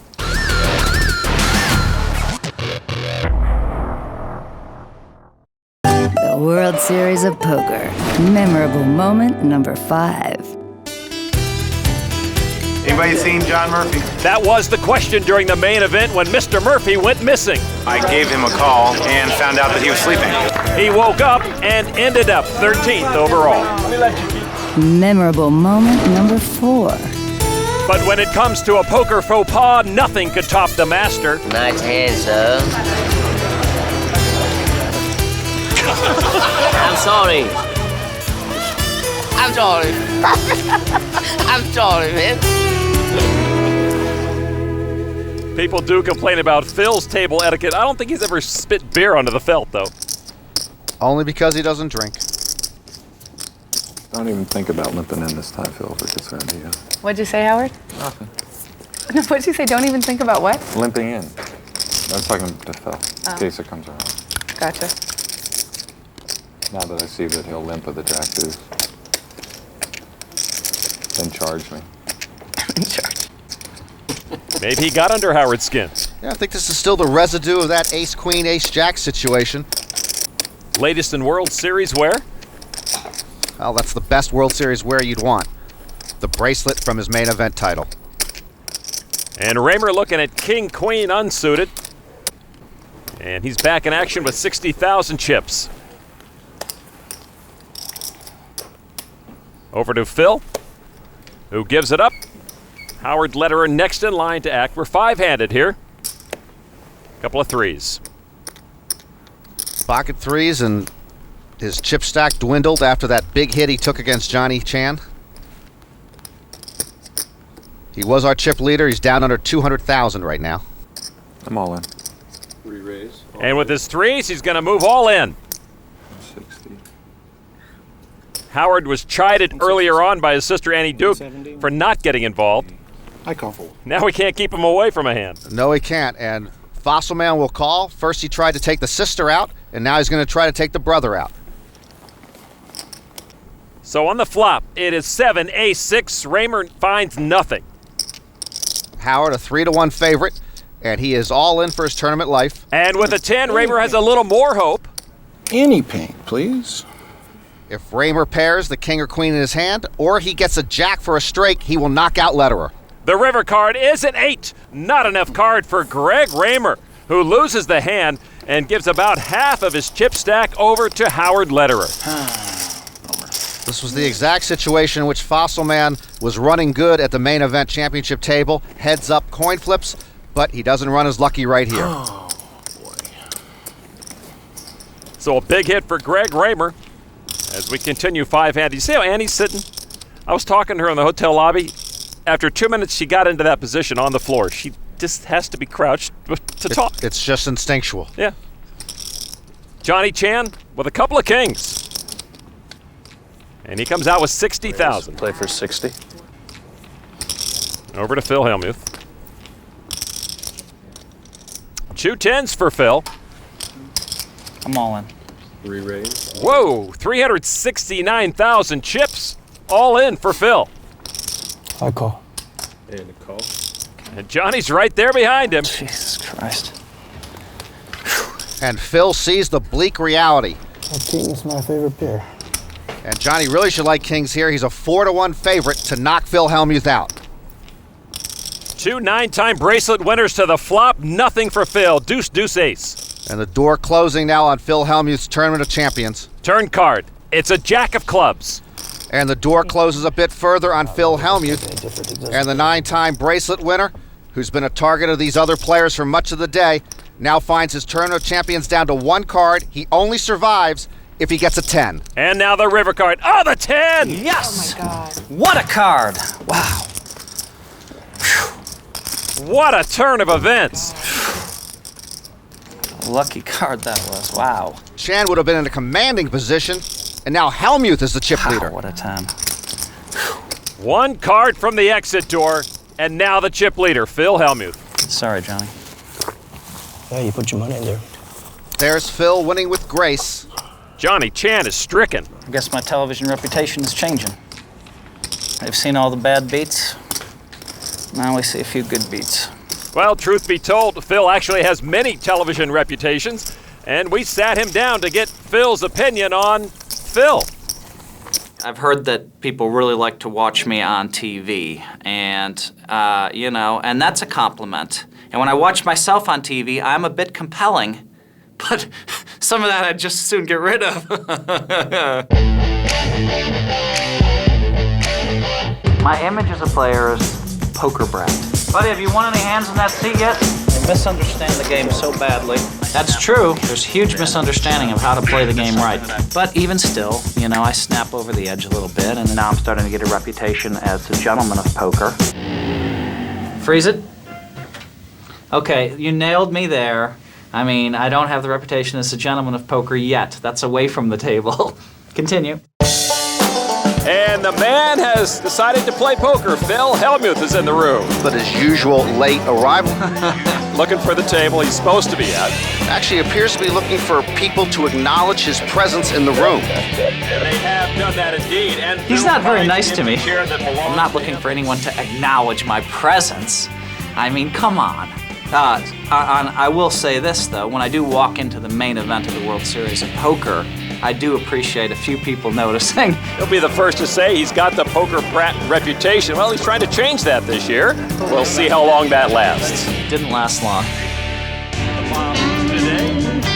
Hellmuth with a very good chance to double up and get back in the mix here. And here comes the turn card. No. It's a 9 of spades to I Phil. can't take it. My eyes Phil are now in a closed very right good now. position. I feel like he's going to knock him outdraw out me. with a spade. Not spade, And the river spade. card comes. It is a spade. Spade. Phil Hellmuth picked Spade, up to runner spade. again. Put all their money in it for worst stand every time. Quit playing with your I was going to self-destruct for all those chips. I knew he was going to suck out on me. Okay. Phil's last book was called Play Poker Like the Pros. His next book should be called Cry Like a Baby. All right, that was a good line. Give him credit for that. And he's right, too. Okay, I admit that. If there weren't luck involved, I guess I'd win every one. If there weren't luck involved, I guess I'd win every one. Why can't I just shut my mouth and say, nice hand, and congratulations, and move on? And you know, it's something that I have been working on. But you know, when you play at that high a level, you know, I mean, it seems to me like nothing's going to make me happy except winning. People will be people, and their characteristics will show, and their flaws will come out. Phil Hellmuth continuing his introspection. Including my flaw of whining a little too much.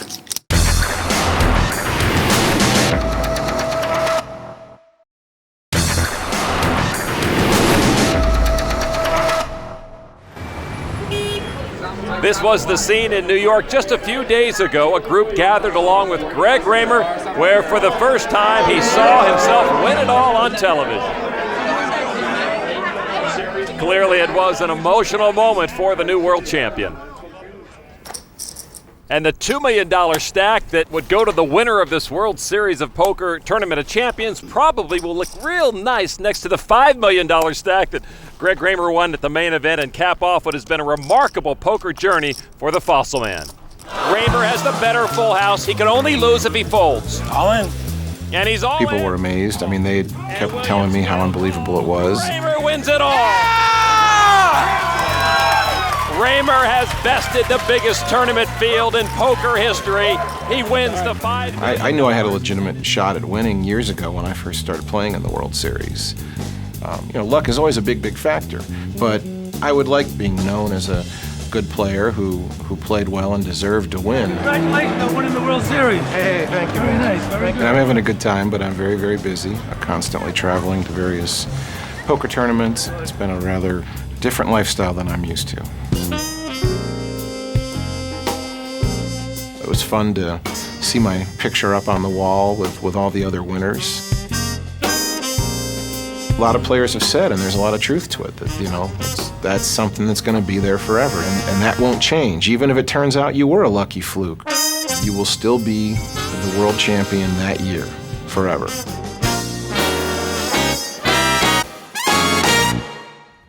Raymer used to be a patent attorney, but since becoming world champion, he decided to leave his job, and he will try to ride the poker wave for as long as he can, for as much as he can.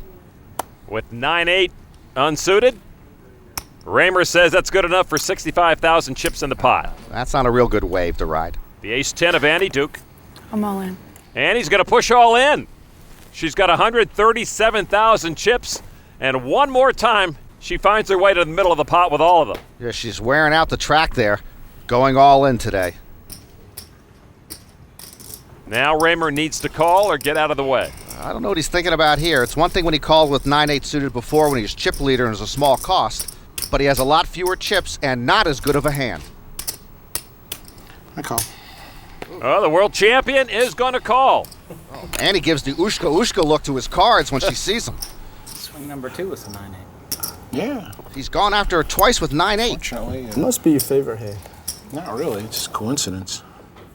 So Annie Duke is all in. Tournament life at stake again. Raymer pairs his 9. Oh, I still like your chances pretty well. I don't like her chances anymore. Annie Duke now needs an ace or a 10 coming up, else she's going to be out of this tournament. So the turn card now. Oh, she got the ace! Turnabout's fair play. Maybe I'm psychic. Yeah, I guess so. At the wrong time. Psychic at the wrong time. Well, Annie deserved to get lucky there, 2 outs. and now Raymer can knock her out only on the river with a 9. And now the river card. It's a 3. No good for Raymer. 7. Raymer lost about half his stack to Annie's brother Howard Lederer a few hands ago, and now loses half of his dwindling stack to Annie Duke. I was going to feel better. I wanted you to turn over like ace 4. Well, calling that all in with the 9-8 offsuit line, that's a meltdown of sorts for Greg Raymer. Yeah. So Greg Raymer finding himself in more and more trouble here at this table at the Tournament of Champions. Annie Duke collecting a lot of Raymer's chips and suddenly looking a lot healthier than she had earlier. We've seen her go all in a number of times, but now she's looking real strong. Throughout this year's main event, we saw Greg Raymer in the role of bully, playing the big stack. Now we'll see how he can play the short stack with a table of bullies around him. So only Phil Hellmuth finds himself in a better chip position than Annie Duke, and Greg Raymer at 208,000 is now the short stack at this championship table. Johnny Chan folds with the blinds at 12 and 24,000 and 4,000 chip ante from each player. To Greg Raymer.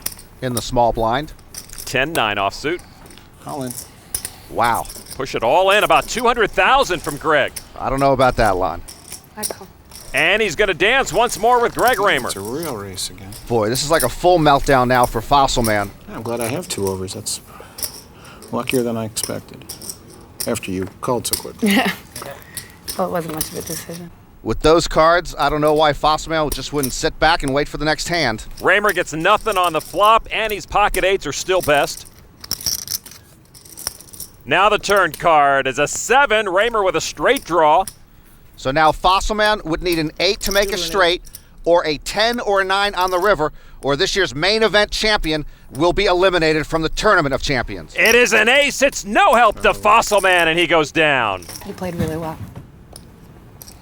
I got to learn to win some races, though. Very nice to meet you, too. He won most of these races to take home the main event title, but a couple of questionable plays undid him here tonight. Now we'll play against the family, Phil. You're not against the family. So it's the 2 former world champions and the 2 siblings in our final 4 at this Tournament of Champions. As for Greg Raymer, he wanted to prove he belonged here with the champions, and he did just that. He hung in there, and now he's with Norm. You are the most inexperienced and the new boy on the block, so it seems like they were showing you some respect. Yeah, maybe they just assumed I played real tight or that I would play extra tight because of the type of competition I was facing. I'm not sure. To me, it didn't feel like I was getting any more or less respect than anyone else at the table. Well, thanks for giving us a good show. Thanks a lot. All right. Good luck, Greg. I wish I'd given you the $2 million show. If it ain't first, it ain't worth nothing. 6 of the game's greatest players have left the table empty-handed, proving just how hard it's going to be to win this championship. This end of the table just keeps getting decimated. I'm one of the most competitive people you'll ever meet. My brother is too. I've been working very hard on my poker instincts, and I think it's improved my game. I got a lot of skill. I'm one of the best players in the world.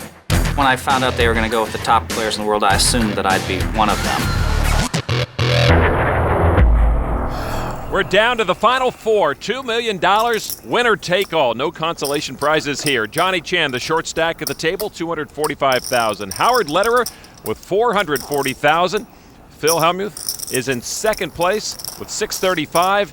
And that leaves Annie Duke as our chip leader with 680,000 chips. And a great recovery for Annie. On the ropes most of the day, all in 4 times, and now she's on top. Annie folds her 8-5 offsuit over to Johnny Chan with a Queen-Jack offsuit. I'm all in.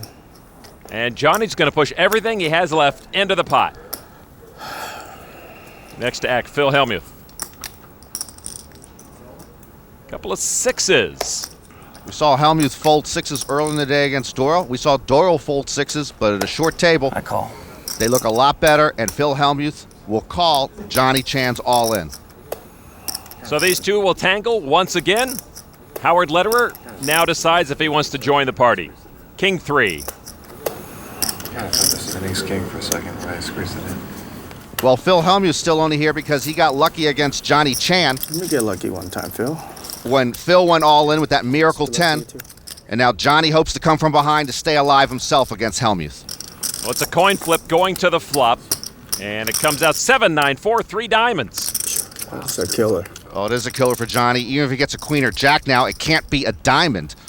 So Johnny in imminent danger of going out of here. Now the turn card. It is another diamond. Hellmuth gets his flush and wins the hand. Hellmuth knocking out Johnny Chan in 4th place, but the real crushing blow was earlier when Johnny had the kings against Hellmuth's all-in 10s, and Hellmuth's 10 on the river prevented Johnny from becoming the commanding chip leader. So one 9-time bracelet winner knocks out another, and we're down to just 3 players. And Brother Howard has an ace-7 unsuited, probably hoping all those lessons he gave Annie don't come back to haunt him right here with $2 million on the line. And he'll bet 80,000 chips over to his sister, Annie Duke. King, Queen. I'm all in. All in. She's got 676,000 chips to put all in. Phil gets out of the way. Not part of the family. But I tell you this, if my sister raised me all in, I'd go run and tell my mother and she'd take care of it for me.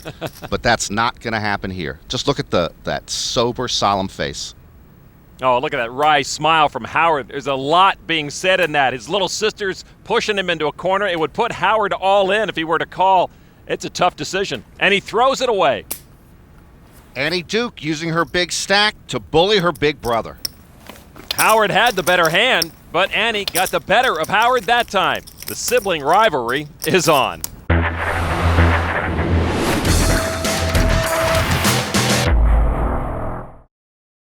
The World Series of Poker. Memorable moment number 3. It was a great World Series for me. I was really pleased. And that is going to clinch it. Annie Duke has won her first World Series of Poker bracelets. When I won the hand that won the tournament, I just kind of sat there and it was like a delay. It was like, after I shook his hand and was like, congratulations, great. And then I'm like, wait, and then I got really excited. Oh, it's been a long time coming. A lot of seconds here. A lot of them. Oh. See, I'm such a girl. In the end, I'm just a girl. I bet you've never seen a guy win a tournament and cry. I had so many heartbreaks at the World Series where I had lost tournaments. So it was so great to get that monkey off my back and finally be like, yeah, you know what? I deserve to be a World Series champion.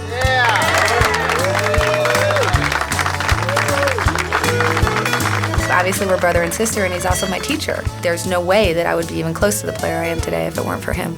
She was really, really happy. I mean, it meant a lot to her, and it just all came out. It just came pouring out of her. I'm so happy. It was just so emotional for me that he showed up there and he saw me win, And it was like, look, Bob, I did it, I won. Yeah! Is this all mine? Totally, it's so exciting. Thank you for watching me. Thank you. Wow, that moment for Annie really capped off a terrific World Series for women players this year, Norm. 3 women won Open World Series events this year: Cindy Violette, Kathy Liebert, and Annie Duke. Heck, we gave women the right to vote. We've put them on the Supreme Court. Now we're letting them play poker. Where will it all end, Lon? They're taking over the world, Norm. $138,000 and a bracelet for Annie's win. She's playing for $2 million today. Her brother, Howard Lederer, with a Jack-10 suited. You hear a lot of people call him Bub. His nickname used to be Bubba because he used to be a much larger man. He lost a lot of weight, so they cut the nickname in half. Over to Annie Duke with an ace-king unsuited. Hi, Reese. Raise. Annie again with the big stack, and this time the big hand. And she's going to try to muscle her brother again. And the raise from Annie, $100,000. Phil Hellmuth immediately gets out of the way again. An action back to Bub. He's not happy about it. No, he's got that "are you kidding me" look on his face, Lon. I pick up another big hand, and you're going to raise me again? She may not be coming over for Thanksgiving dinner this year, Lon. And again, Howard Lederer folds to Annie Duke. He shot her a little glance. And in Howard's head, I can hear right now, Mom? Mom? You heard Howard say before that Annie's gotten the better of him in World Series play. And again here today in the Tournament of Champions, Annie's getting the better of so far. The antes are still $4,000. The blinds $12,000 and $24,000. Man, this room's gotten so quiet, you can actually hear Phil Hellmuth thinking to himself that he's the best player at the table. Annie Duke with sixes. Those are popular cards today. And she'll open with $70,000. Over to Phil. He's got a 7 and an 8. And the clubhouse door says, get out. Over to Howard Lederer.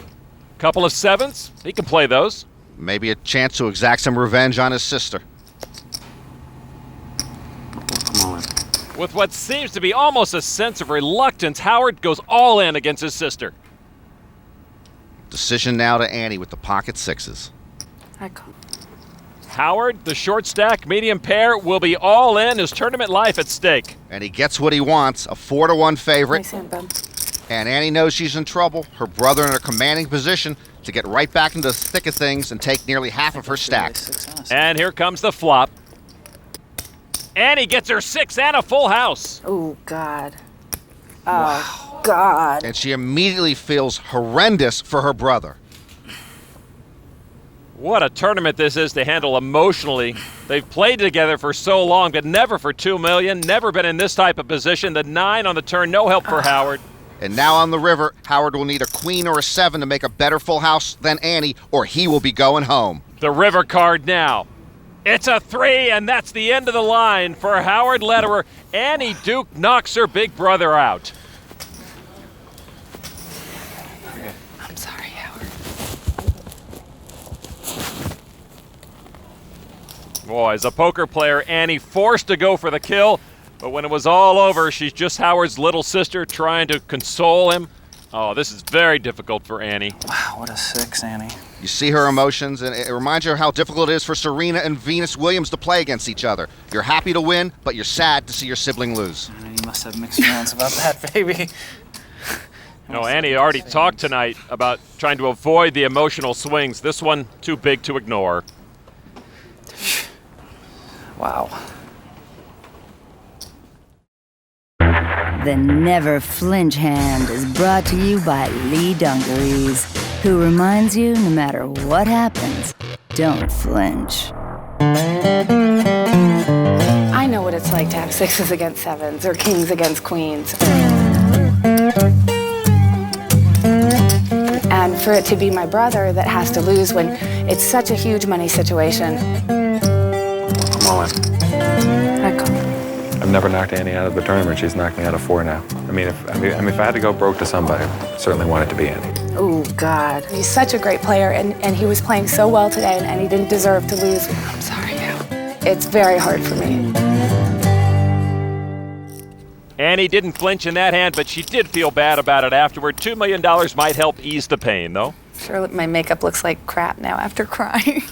So I always cry in tournaments. It's ridiculous. Phil looks very You need sympathetic. to be a man. Take it like a man. We are heads up. The $2 million on the table. Winner take all. Second place, nothing. And it's hard to predict that we would have ended up with these two. Annie Duke certainly not a favorite in this group. I got to tell you, though, Phil Hellmuth, even though he takes a lot of grief from his competitors, he may be the best tournament Hold'em player in the world. All 9 of his World Series bracelets have come in Hold'em. And he's got the lead now with an ace-3 to the jack-deuce of Phil Hellmuth. And to the flop, Phil flops a 2 for a pair. Nothing for Annie. Phil did tell me before the tournament started that the strongest player will win this. There will be no fluke. Check. And of course, Phil believes he is the strongest player. Both players check, and Andy finds an ace on the turn. Phil would consider that a fluke, that he's just gone behind. And he'll bet $45,000 with his deuces. Norm, that's an awful lot of cash to have on the table. It's got to be a distraction. You get used to it. Heck, every time I walk into my divorce lawyer's office, he's got this much cash on his desk. And he will just call. Phil does not look terribly happy with that call. River card is a 7, no help. Annie Duke has the hand 1 if she doesn't fold. Check.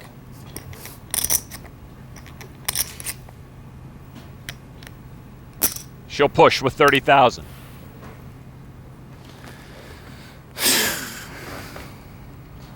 The radar has blips on the screen. Yeah, Phil just with a pair of deuces right now. Any of the other board cards are paired, he's a loser. He'll call it, and Annie shows him her aces. Well, Phil is visibly upset over losing that heads-up pot to Annie Duke, but still relatively quiet for Phil.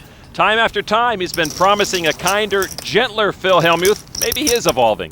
You know, I'm trying to change myself to be a better man.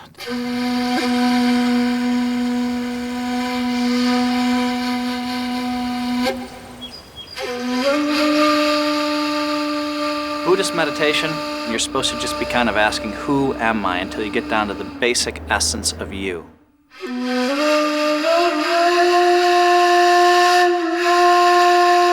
And by the way, I expect great things to continue to happen to me the rest of my life. I just expect great things to continue to happen to me.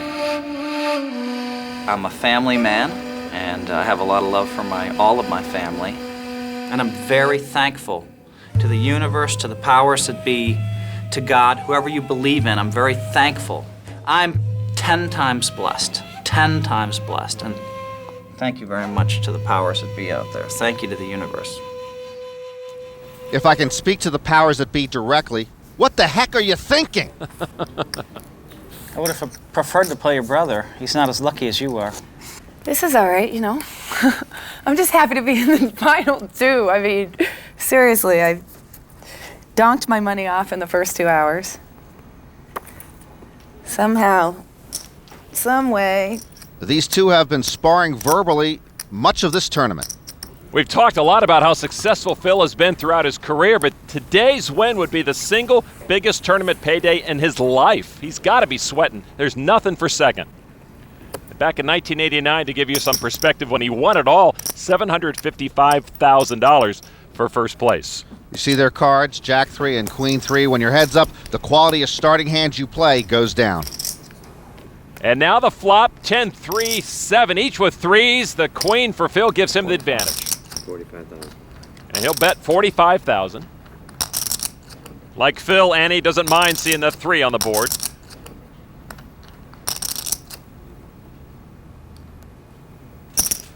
She'll call. And another 3 on the turn. Well, that's an action 3, Lon. I mean, they're both thinking bingo, but Annie's got a bad bingo card. Phil's got the better hand with the better kicker. With the big stack, Annie has been successful pushing her brother around. Now, here with Phil Hellmuth, she has to act after Phil bets. 90,000 from Phil. Yeah, he might have played it a different way. He might have checked and hoped that Annie was going to make a bet and trapped her. I'm all in. And he's going to push. All in. And Phil can't wait to get all in. I don't see how this is the better man that Phil is advertising. Wow. Nice hand, Phil. And he has Phil covered. Hold him. So it's Phil Phil, who is at risk to lose this tournament. If a jack comes up on the river, he would be eliminated. And it is a 6, and Phil wins. Phil chose a perfect moment to move in. Maybe a little surprised to see Annie's 3, but his kicker saved the day. And with that kicker, Phil seizes the chip lead. Annie's used to playing from behind, though, today. 25. And I'm sure one of the first things Howard taught Annie is you're not going to win every hand in poker. She lost a good chunk of her stack there. She needs to keep that even keel she talked about to have any chance of fighting back.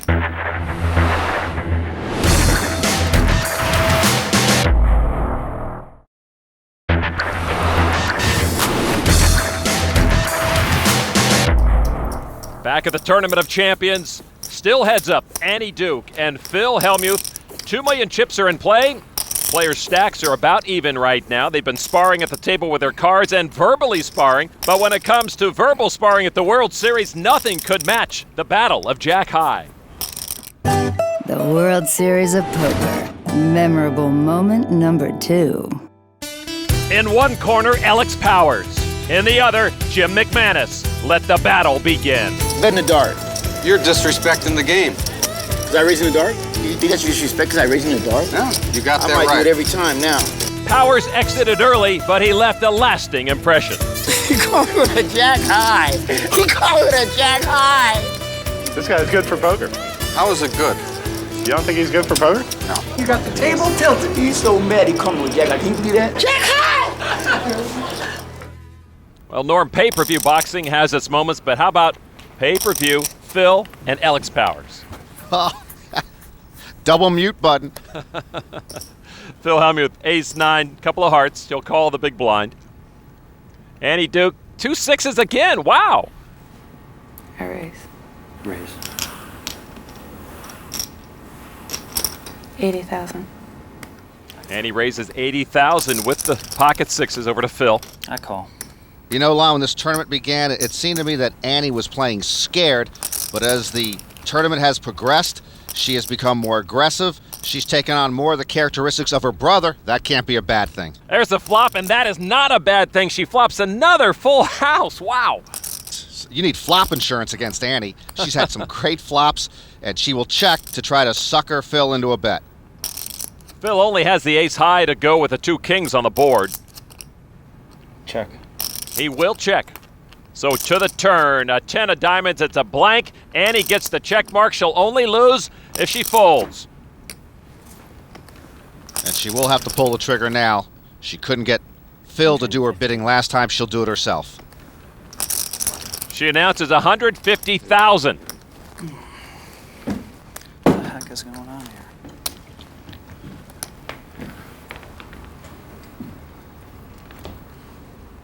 Phil's taking the shades off.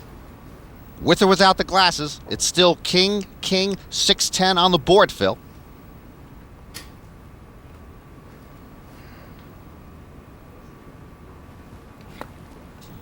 We're getting a little Hamlet from Phil, and there's not a whole lot going on here. He's got nothing. Trapped her 4 times. She finally went for it. And then what, she just outdrew me or what?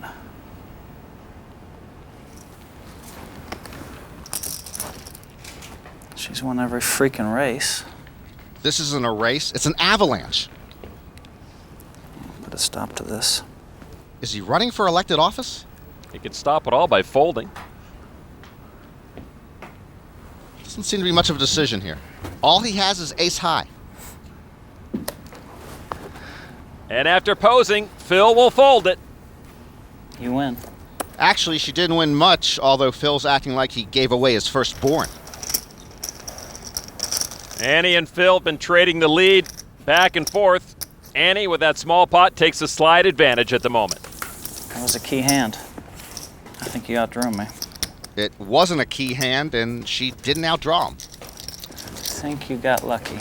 Well, if it's lucky to start with the best hand and then flop the nuts. That's lucky. But I was looking for one of those where you raise it and then just go all in. I wish I had then. I would have had all your chips. I called because I know you're going to bet big, no matter what you hit. And I had a strong hand finally, really strong hand. I guarantee I had the best hand the whole time, Phil. And he was a psychology major in college. Maybe she knows how to play Phil Hellmuth. Phil with a king 7 offsuit. He will call the big blind. Annie Duke with a suited king 9. Couple of spades. And she will check. Both have kings. Annie has the better kicker with the 9. And the flop, each player pairs their king, but Annie gets 2 pair. I check. Yeah, this hand spells trouble for Phil Hellmuth because he's made top pair, but he doesn't know his opponent has 2 pair. And heads up, you love top pair. Phil has bet $35,000. I raise. Annie says she's going to raise. 120. 120,000 chips.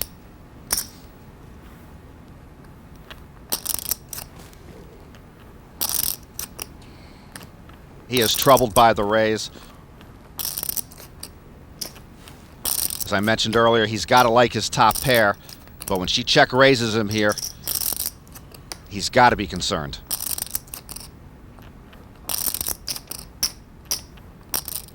Any player would have trouble laying down a couple of kings.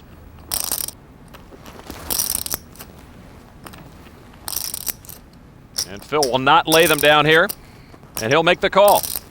Oh, he doesn't look like he's entirely sold on the concept. Now the turn. It's a jack of clubs, no help for Phil. Annie first to act. I'm all in. And he's going to move all in once again. And that cannot sit well with Phil. This is unbelievable. Cue tape.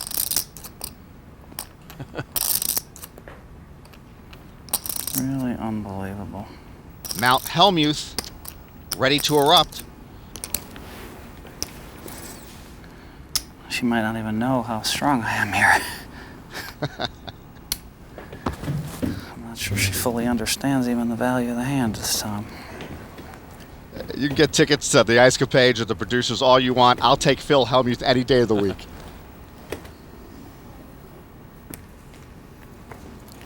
I don't know. I have a bad feeling about this hand. Well, but he's right, and Phil will fold. He shows the king. Well, Annie had a king also. But she shows only the 9. Wow, just a 9. Oh, that will mess with Phil's head. I had a bad feeling you had me, Annie. Didn't you know when I called 120 more, I had to have at least a king? Why didn't you call then? I thought maybe you got lucky and flopped 2 pairs, though. He was right. Actually, you're trying to, you know what, maybe that was a bad laydown. I assume you're trying to play the best poker you can play, but you might be just saying, let me just give Phil the best hand for all the money. That might be. By showing him that one card, she could be scrambling up Phil's brain. I had a bad feeling if I said all in, you were going to say, I'd call 2 pair. But he had made the right read on that hand. Wow, would you really push it in with a 9? That's so reckless. Especially against someone like me. In his mind, no one can outplay him. Wow, maybe I acted too fast there. But clearly the psych major's gotten into his mind. Wow.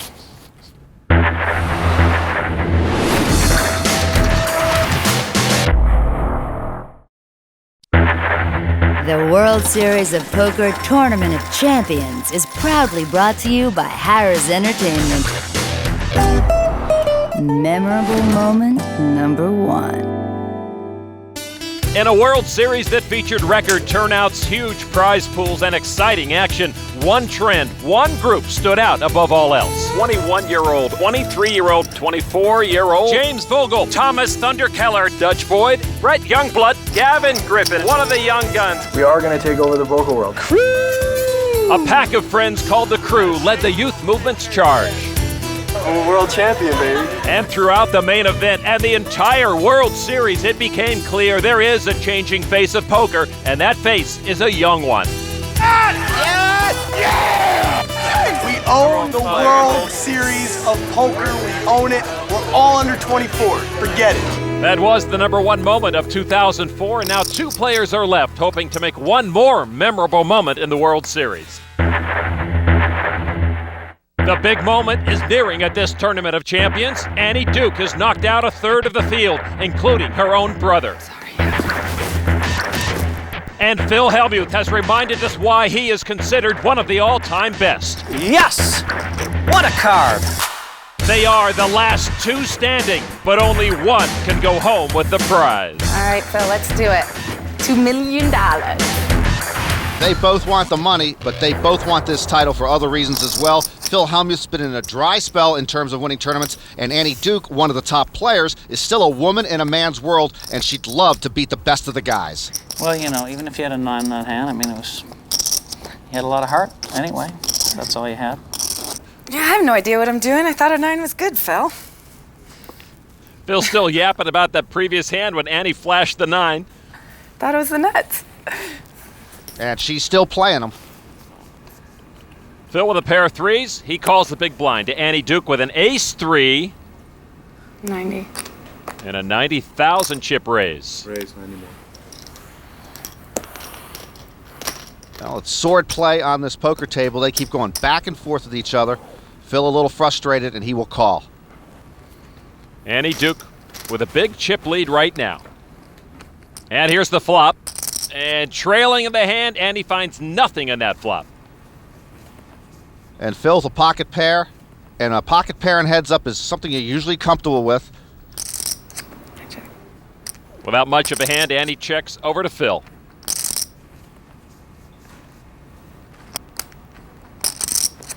Phil probably figures he has the best hand. We know he does.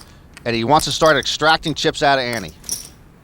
90,000 is the bet from Phil Hellmuth.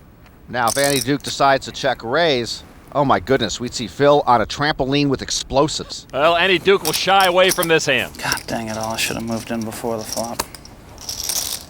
Phil's still not happy even when he wins. Are you saying you had a good hand, Phil? I had a pocket pair. Oh, that board looked pretty good for a pocket pair. Yeah, no, I know. Considering the flop, I wish I would have moved in before the flop, that's all I'm saying. Sorry I couldn't accommodate you. You gave me the raise. Yeah. I just didn't go with it. Annie's got Phil second-guessing every move he makes and every move he doesn't make. Phil Hellmuth at about a 3-to-1 disadvantage on the chip count right now. Checking his pocket cards, 10-8, unsuited. Call. Just a call of the big blind. Annie Duke. King 10. And she will put no more into the pot, and we will see the flop. And each pair, they're 10. Annie with a better kicker, though, with the king. Familiar scenario. They share a card, and Annie's got the better of it with the better kicker. She checks. Phil ready to act with 45. High pair, and he will bet 45,000.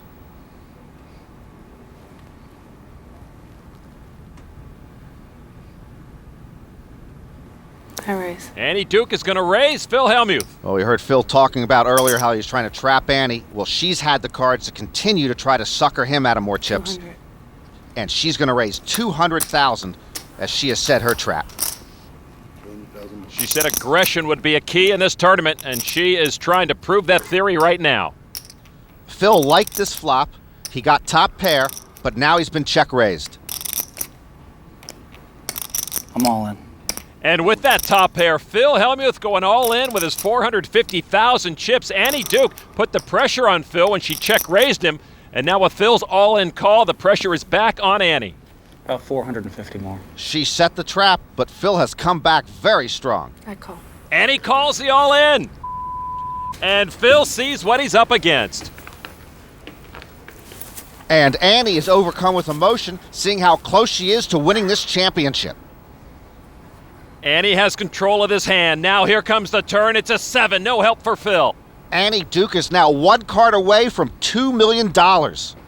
An 8, please. Phil Hellmuth needs an 8 to win this pot. Both players on their feet anticipating the river card. It's a 3. Annie Duke has defeated 9 of the strongest poker players in the world and wins the first ever World Series of Poker Tournament of Champions.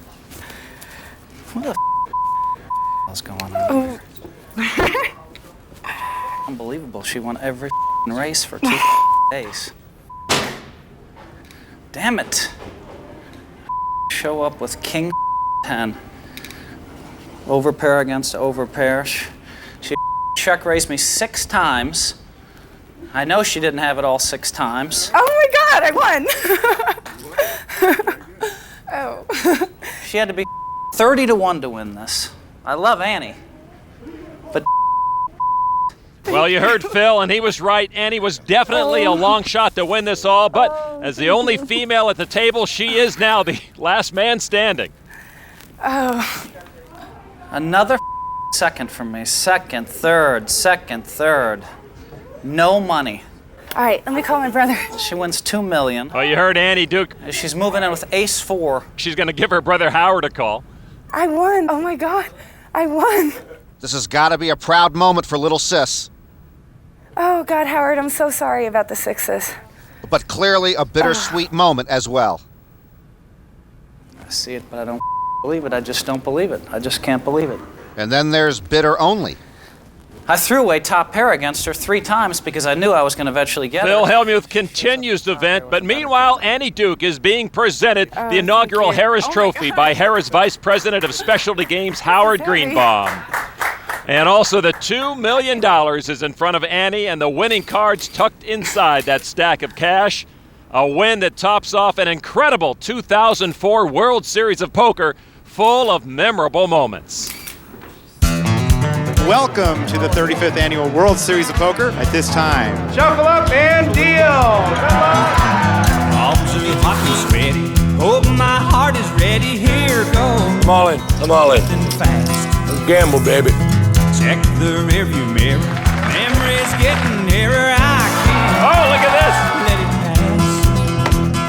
Driving myself crazy. I'm losing control. Looks like I'm headed down a rough and rocky road. Heartbreak. I'm sorry. If there weren't luck involved, I guess I'd win every one. Each turn I take leads me back to you. There's nothing I can do. You're disrespecting the game. Oh, the jack high. Whoa! TJ Cloutier has a special fan here. Look at my wife. I have one thing to say, boys. And then blibbity blabbity, blibbity blibbity. 7 or 10. 10! I don't lie. You got lucky. Something started shaking and falling apart. Yes! If something's breaking up, it's gotta be my heart. Heartbreak highway, fast lane to the How many chips have you got? not near as many as I did. Each turn I take leads me They're the- back to you. It's a thrill.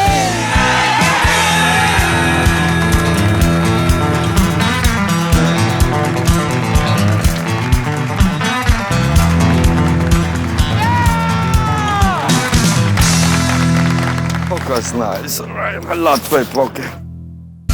Annie loves poker too, especially after winning $2 million and the first ever World Series of Poker Tournament of Champions.